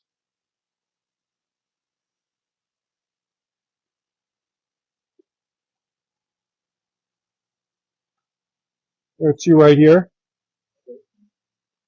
Nice sumi coming up on this one. Remember, it's not just what you're seeing today. Okay? Some of the best grand champions in the world started out as fish that most people would never buy. So you really have to be a little bit of a fortune teller.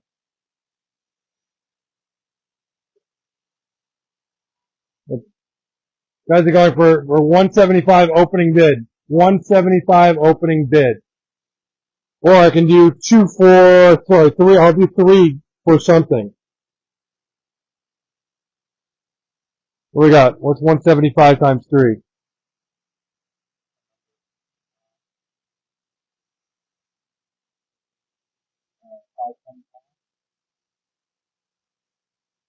These guys are normally going for 250. 525. Normally going for 250. I'll do three for 500. You pick any three in the bowl.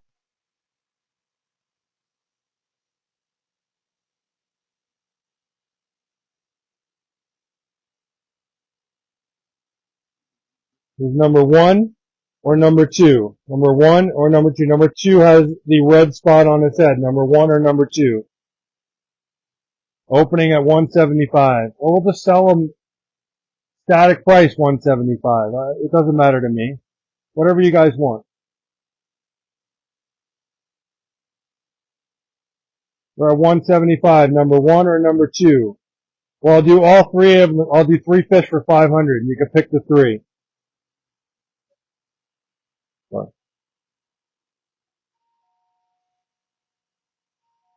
Ding dong. Thing works pretty well.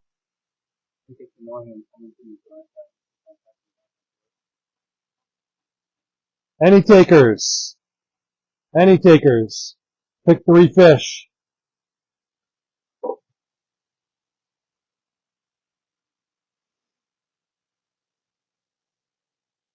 You guys wanted some Showa, so we brought out some Showa for you. These Showa are from Kase. Ed Blumenreiter said, just jumping on. Sean, both Tina and I will be there for the grand opening. Oh, great. Surprises for you and the team. Awesome, Ed. We can't wait to see you guys.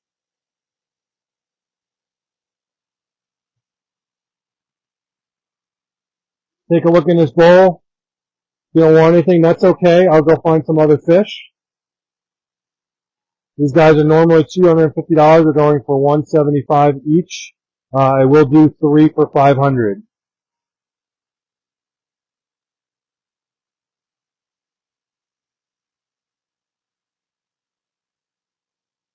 Going once. Otherwise, I'm just going to move on. No one's jumping on anything, so that's okay. Going twice. Alright, we're going to move on. Okay, grab that bowl.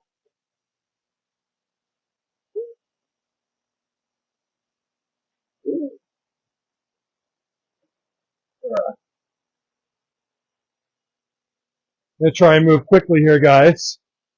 So you guys aren't sitting waiting.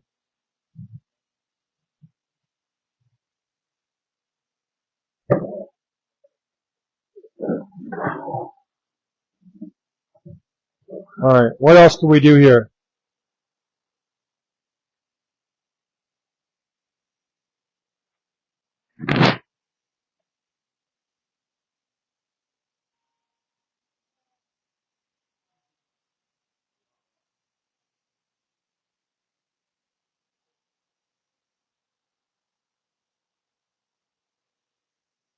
How are you?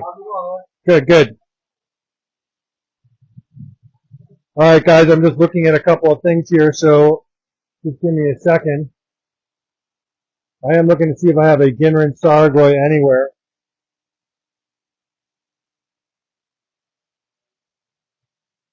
I think I have a few from Marrow Hero here. They're going for 150 each.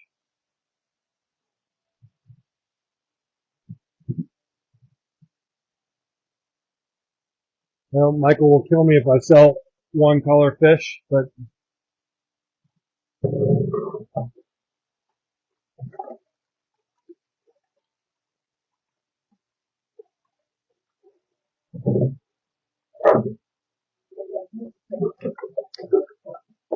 give me a second, guys.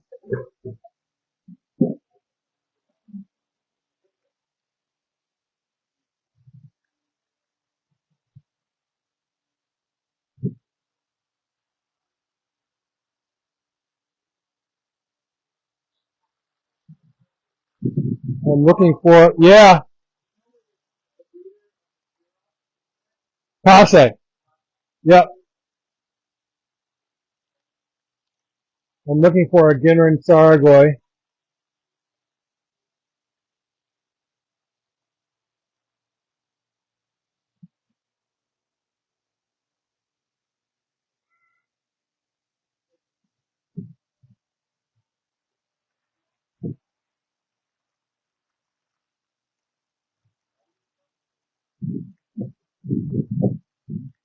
I don't see any. We can do some other stuff though.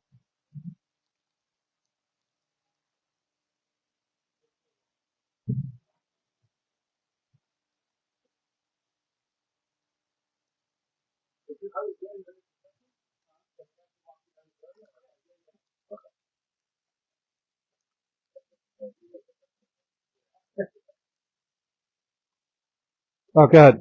Sorry. Of course. Just looking for some fish for you guys.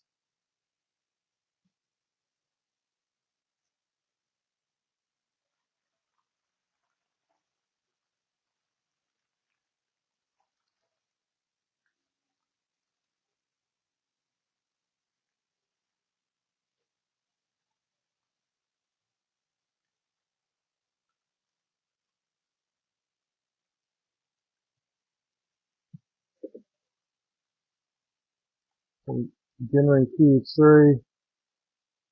Kiyutsuri.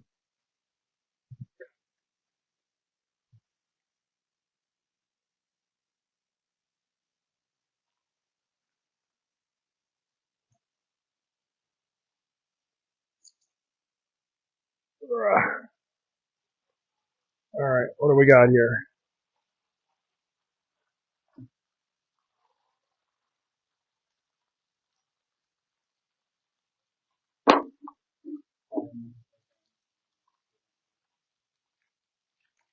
Okay. Kiyutsuri. Kiyutsuri.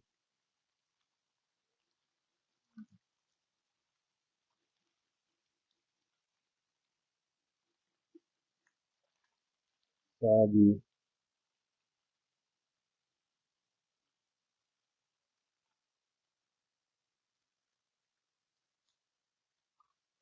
Just looking for some fish for you guys. Let's see.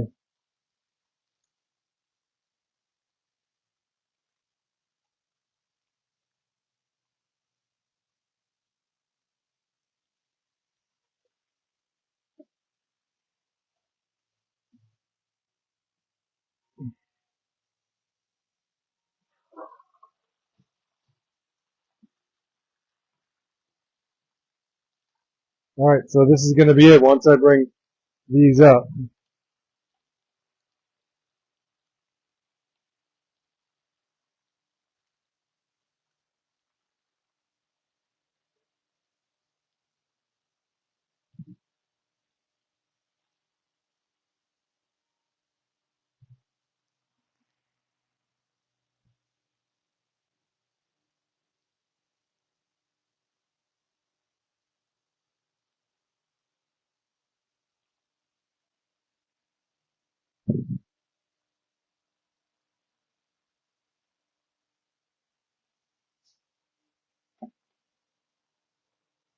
Let's try these.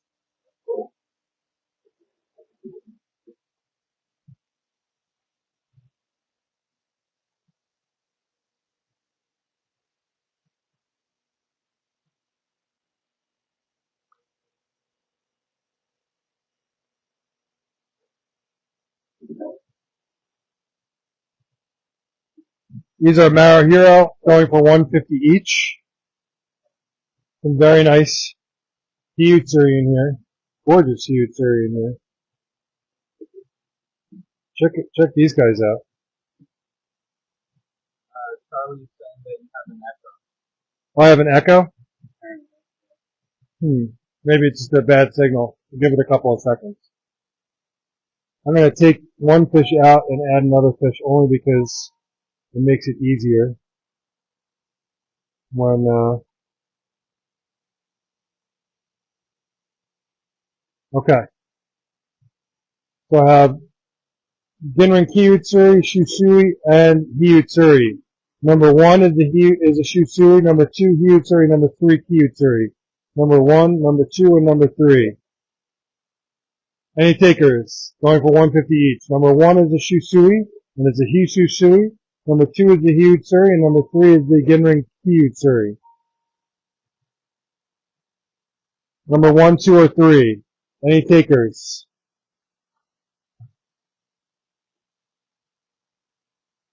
$450 each, or I'll do all 3 for $400.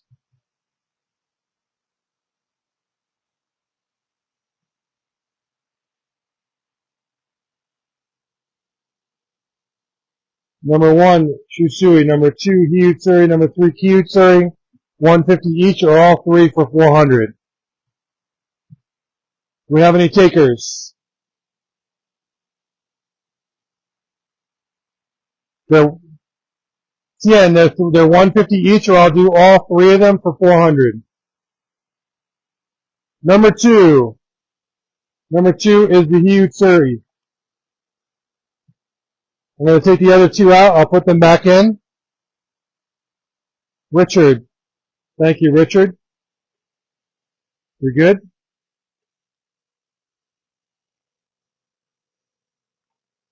Alright, we're going to try that again. We're going to grab the Shusui. Yes, sir. Ask him if he's coming today. To pick it up. Who?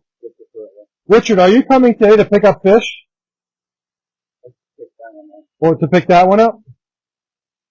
Because we'll keep it aside. 1, 2, and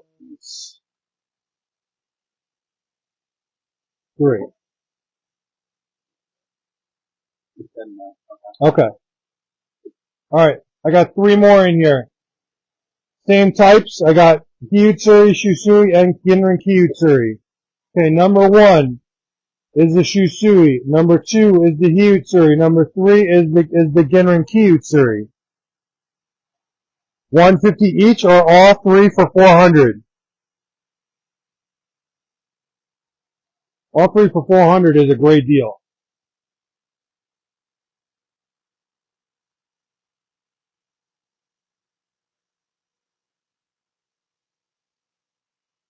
Take the Shusui. Okay. Scott Jenko is taking the Shusui. Scott, the Shusui is yours.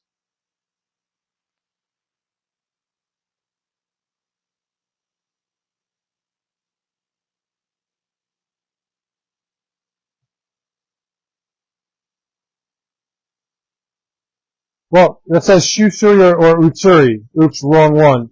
Okay, so you want the Genrin Ki Utsuri, which was this one. That's the one. Is that correct? That was the one that I had in there. The Utsuri is the red and black. Black and gold. That's the one.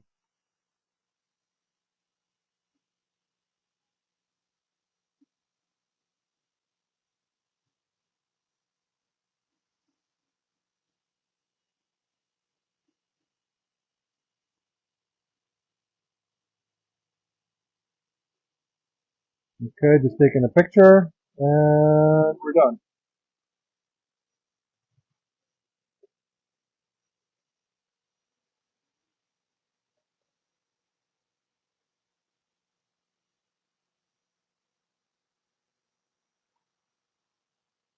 Okay, we have Shusui. Again, the Shusui number 1, Ki Utsuri number 2, Hi Utsuri number 3. 150 each, or all three for 400.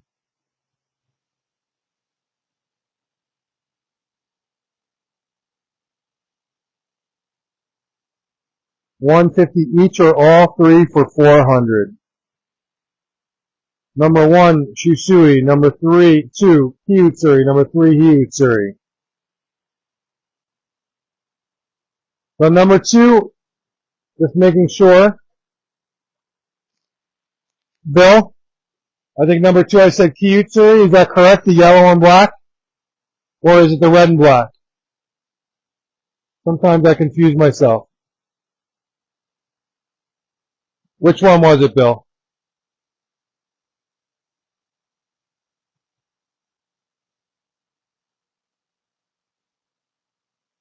Yellow and black is yours. Maruhiro Ki Utsuri.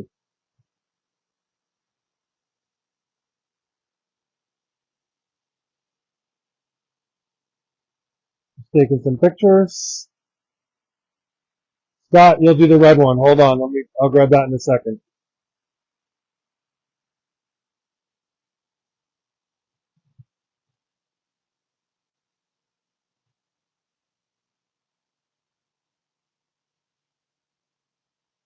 Just trying to get a good picture of this guy. He's not posing. He's not being cooperative for Gabe. Gabe, try and get it when he's swimming.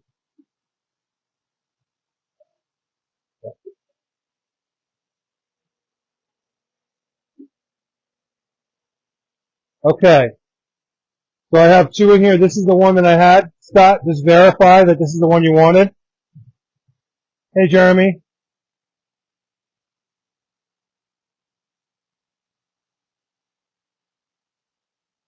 This is the one, Scott? Yes. Okay, it's yours. Very nice, Utsuri. Just taking some photos.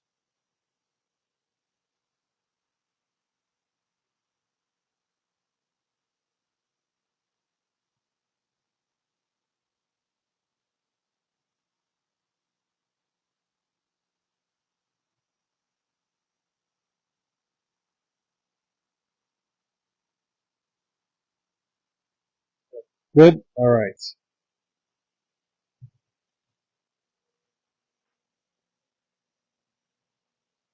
Next, another Utsuri. We have the Shusui again. We'll do the Shusui.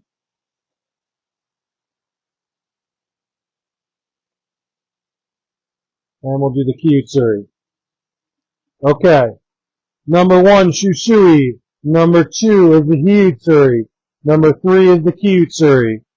150 each. Scott, saying 2 weeks and I'll be down. Okay, sounds good, Scott. All right, so 150 each or all three for 400. Number 1, Shusui. Number 2, Kiyutsuri. Number 3, Hiyutsuri. Number 2 is the key. Number 2 is the key. I gotta remember, number 2 is the key. Number 1, Shusui. Number 2 is the key. Number 3 is the he. Any takers? 150 each or all three for 400.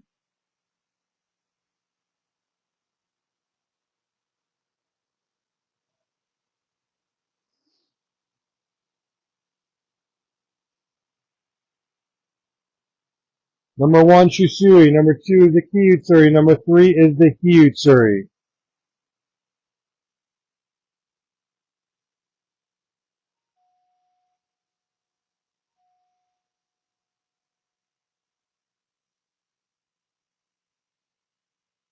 AKP, any takers going once? We're going to move on.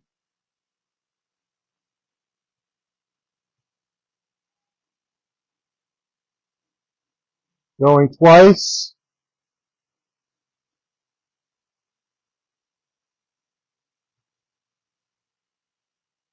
I'll take the cute. Okay, the Kiyutsuri. Who's that? Jackie Alsop? Okay, Jackie. Jackie, the yellow. The key is yours.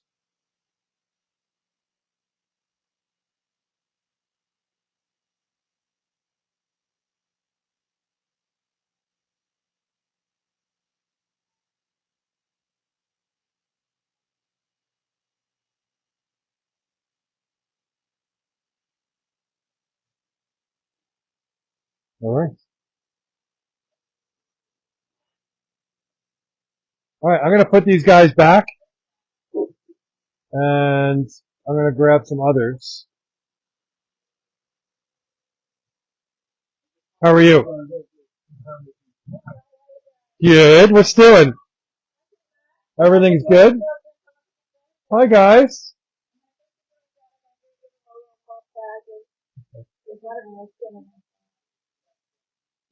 Okay.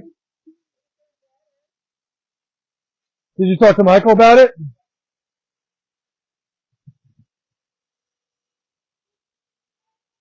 All right. Anyone else want anything in here before I put them back?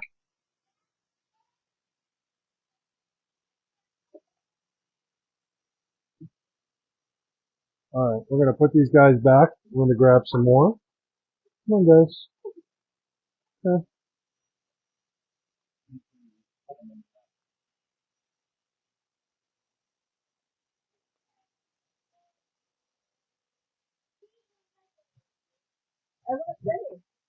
Thank you. Thank you. Thank you. How are you, sir?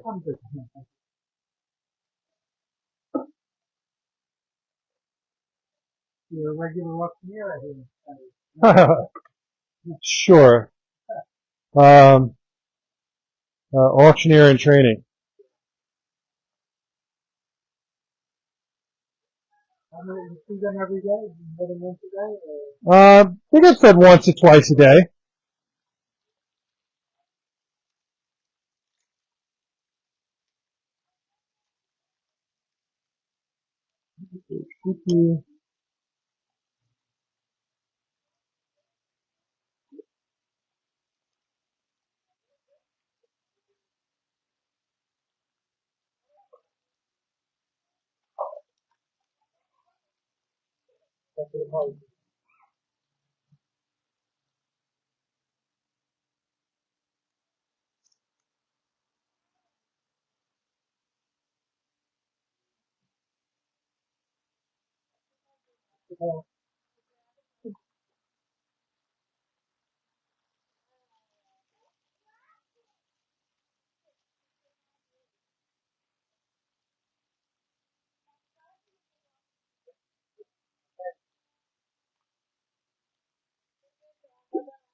It was good seeing you.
Guys, I'm just picking out a couple more fish. Give me a couple of minutes.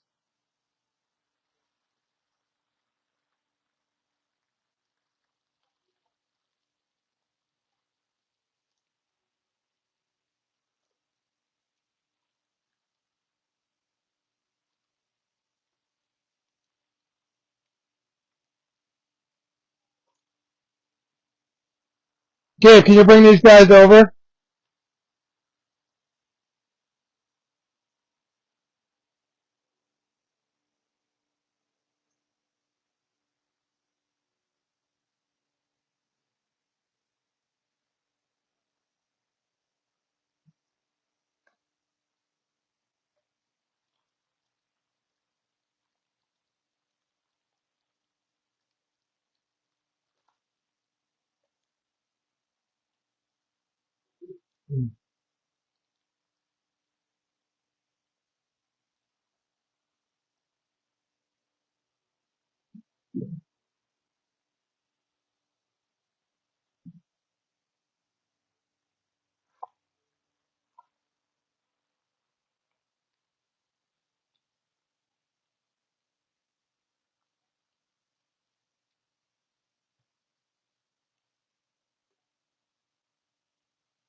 Almost there, guys.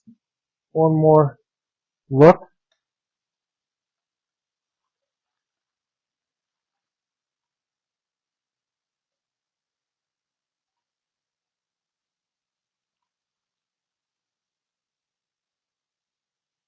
All right, you bring those guys and we're off to the races.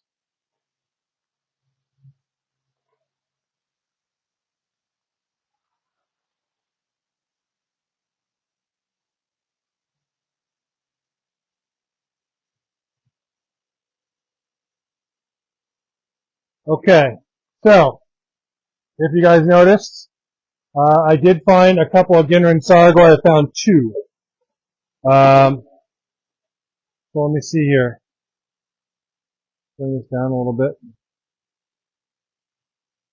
Oh, I got it.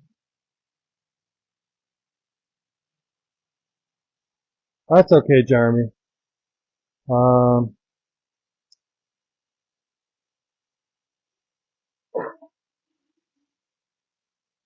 Guys, remember there's no exchanging of fish. When you pick a fish, that's your fish. Those fish have already been moved. Kelly, yes, fish are still available when you take, so watch the video. Let me know what you saw and we will, come and grab it. I'm just checking to see who it was that was looking for the Ginner and Sargoy. I think it was Laura, but. Allison.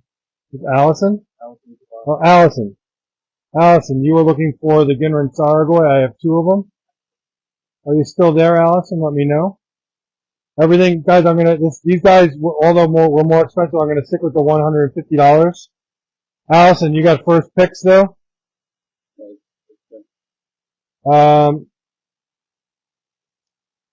Number one is the darker one, number two is the lighter one.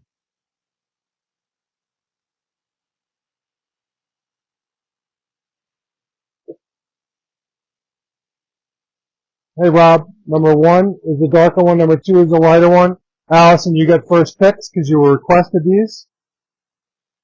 Two. Okay, number two is yours.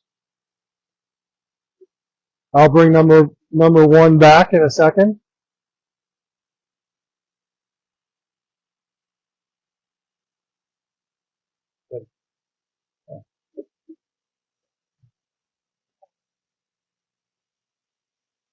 How much?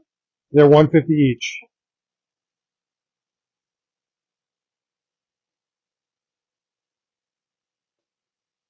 Alright, have a very unique Ginner and Matsu Kawabaki. We have a Ginner and Sargoy and a Ginner and Ochiba in here. It is Ginrin Day. So I will do, these are 150 each. I'll sell all three for 400. They're 150 each, Allison. So 150 each or all three of these for 400. Really, really nice Ginrin Matsu Kawabaki, Ginrin Saragoi, Ginrin Archiba. Richard's taking number one. That's the Ginrin Matsu Kawabaki. Richard, that was the Ginrin Matsu Kawabaki, right? Yes, black and silver. Okay. That's yours. I'm going to put these guys aside for a second. Okay, 1 second, Allison. I'll grab them.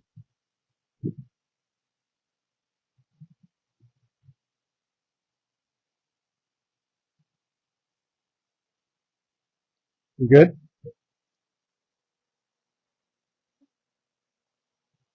Okay, Ochiba. Allison's taking the Ochiba.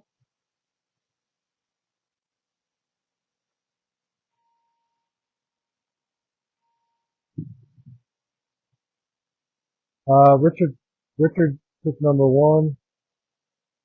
Yeah.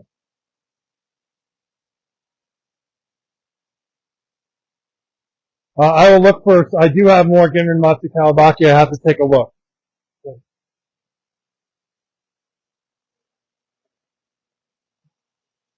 Okay.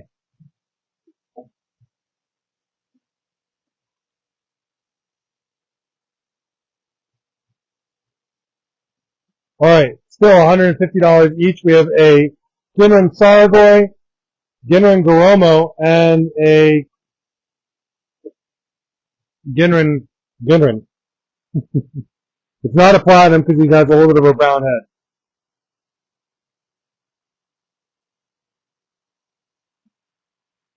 So number one is a Saragoi, number two is the Goromo, number three is the almost platinum. Well, all three of them for 400.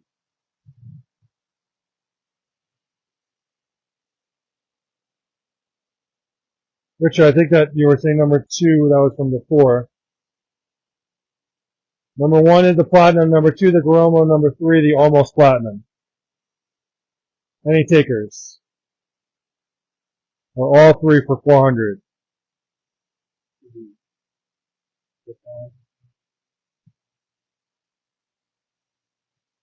The white and orange. Richard Perillo. The Goromo is yours. Ginrin Goromo.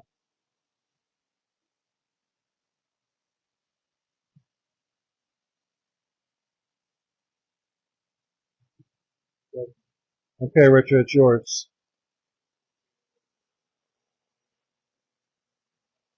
Okay. Number one. Number two.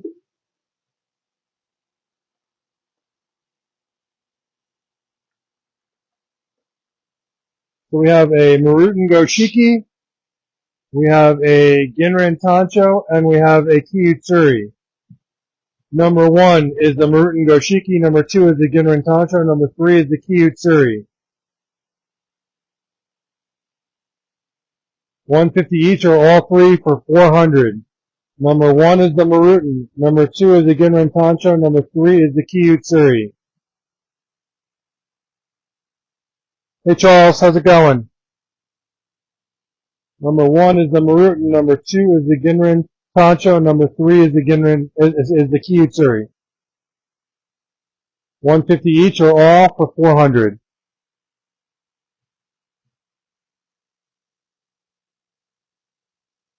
You see the black is coming in on this Marutan Goshiki.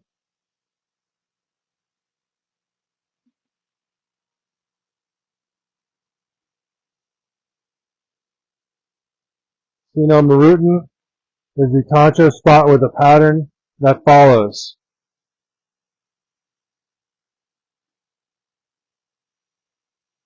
Number one is the Marutan Goshiki. Number two is the Ginrin Tancho. Number three is the Kiyutsuri.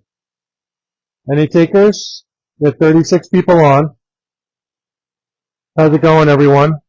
Thank you for joining us. If you're just joining, this is the 115th episode of the Koi Market Koi Marketplace. If you don't get a chance, if you came on now or recently and you missed the whole beginning section, we showed a lot of what we have going on at the store. Definitely go back and take a look. We showed a lot of the new ponds that we put in, the new water features, the new fountains, lots of stuff going on, and then we're doing planting starting on Monday. We're very excited about that. So what we have in the net, we have $150 each. Number 1 is the Marutan Goshiki. Number 2 is the Tantra. Number 3 is the Kiyutsuri. Any takers? Otherwise, I'm going to move on. Hey, Greg.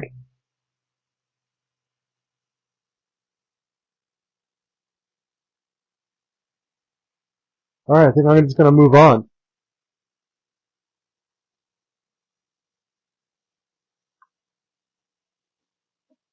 There's some uniques here.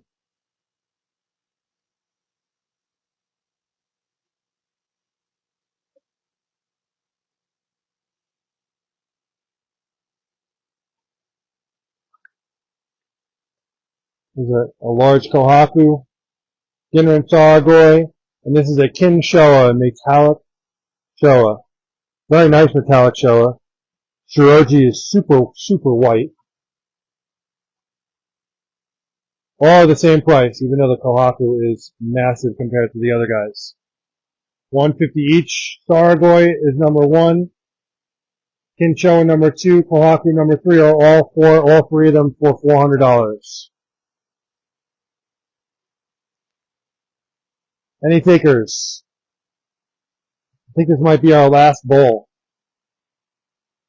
for today.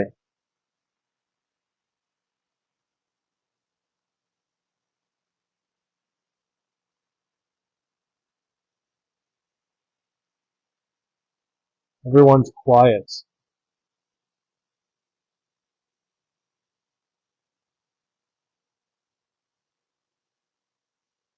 I can't believe no one took that Kikakiryu earlier. Huh? Yeah, I'm shocked.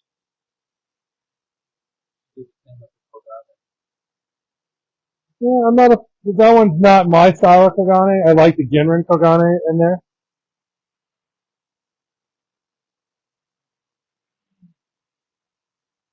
Any takers? You know what? Take a look at the bowl, guys. If there's anything in this bowl you're interested in, let me know. Otherwise, we're going to call it a day for today. Lots of stuff going on at the store. There are a million things we have to do. We have a whole bunch of fish that we have to move from the quarantine house up to this koi house. We have a whole bunch of aoki to bring in here.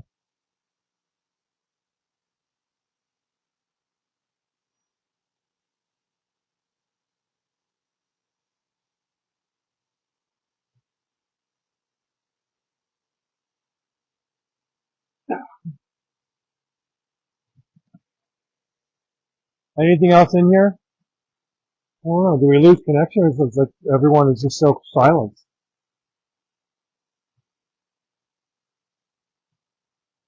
All right. Well, listen, you guys picked some really nice fish today. Much appreciated.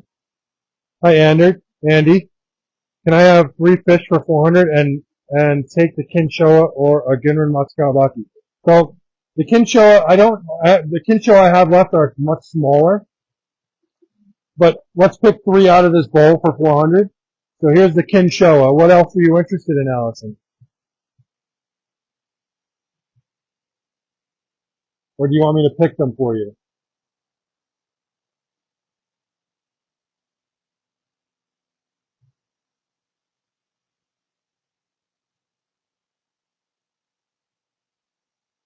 Here, you talk to Gabe. I'm gonna go look for. I'll see if I can find a Ginrin Matsukawabaki. See if we can pick another fish out with.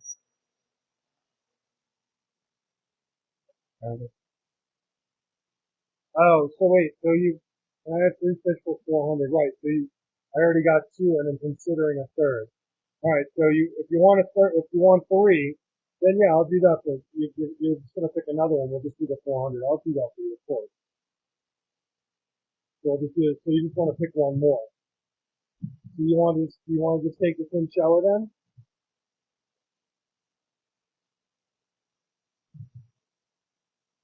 Definitely a very nice fish.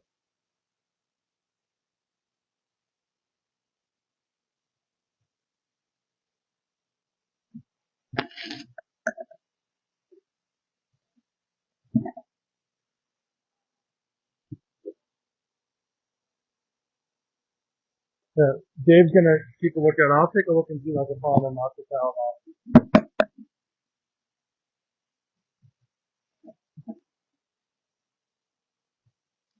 Alright, Allison. So you wanted that one chinchilla. I don't know what else you want from here, but I do have a couple Kyutsuris and some Kyutsuris. I also have Doshiki Tohaku, Genrin Platinum, Genrin Tancho. That's about it. Unless you want the other, Genrin Saragwe.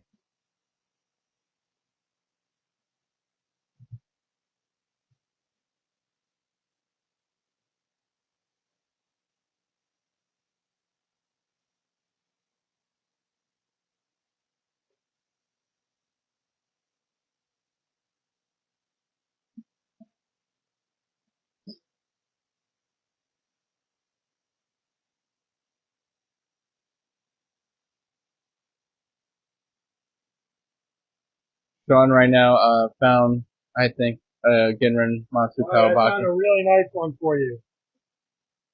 Really nice. Check that out. Gorgeous. Either the other Saragwe or if we find it nice. Okay. That is a really, really, really nice dinner and sourdough.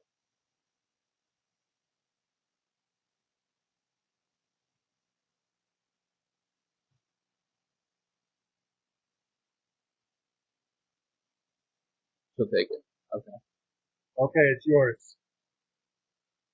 So you want these two? Or just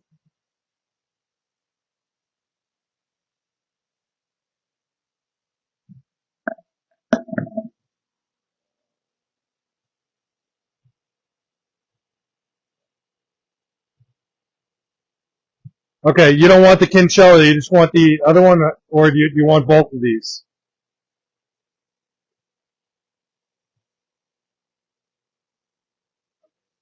Okay. Right, so you got the Saragoi and the Ochiba. So this makes the third, that'll be your 400. Thank you, Allison. Nice fish.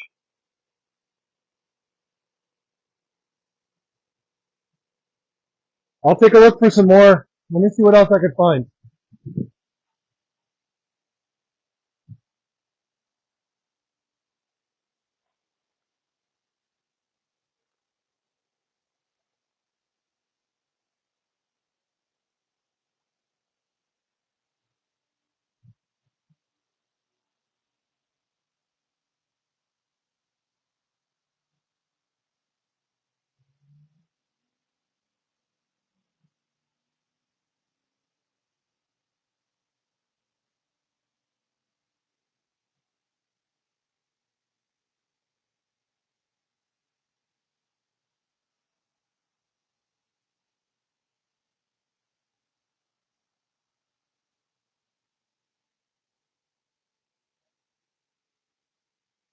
I don't see any more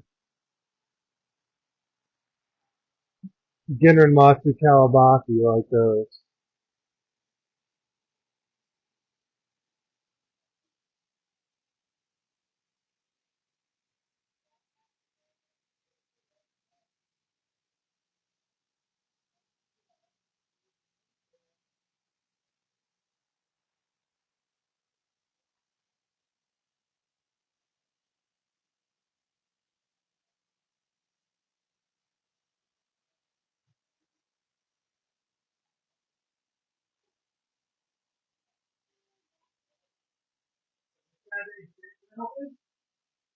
Next Saturday is the grand.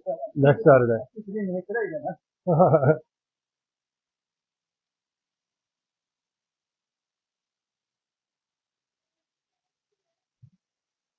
All right, I think that's it for today. Unless someone wanted anything else in this bowl.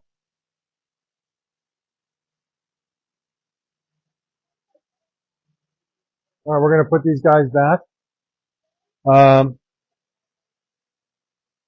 Guys, thank you. The 115th episode was a great episode.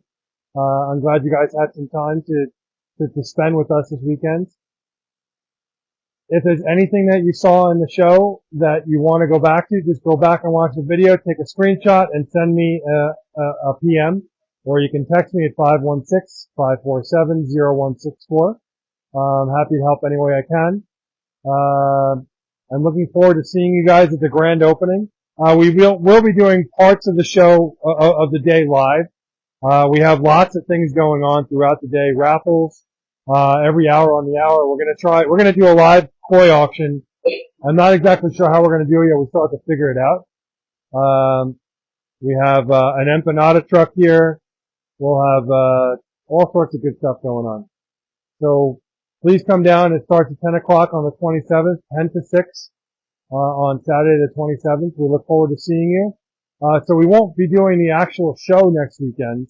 We'll be doing this instead, the grand opening, but we will do some kind of live at some point. Maybe we'll do the live auction live. We'll do the auction, the Japanese auction live, and if you want to bid on it live, then you can. Thank you very much, guys. Enjoy the rest of the weekend. Happy holidays to everyone, and talk soon.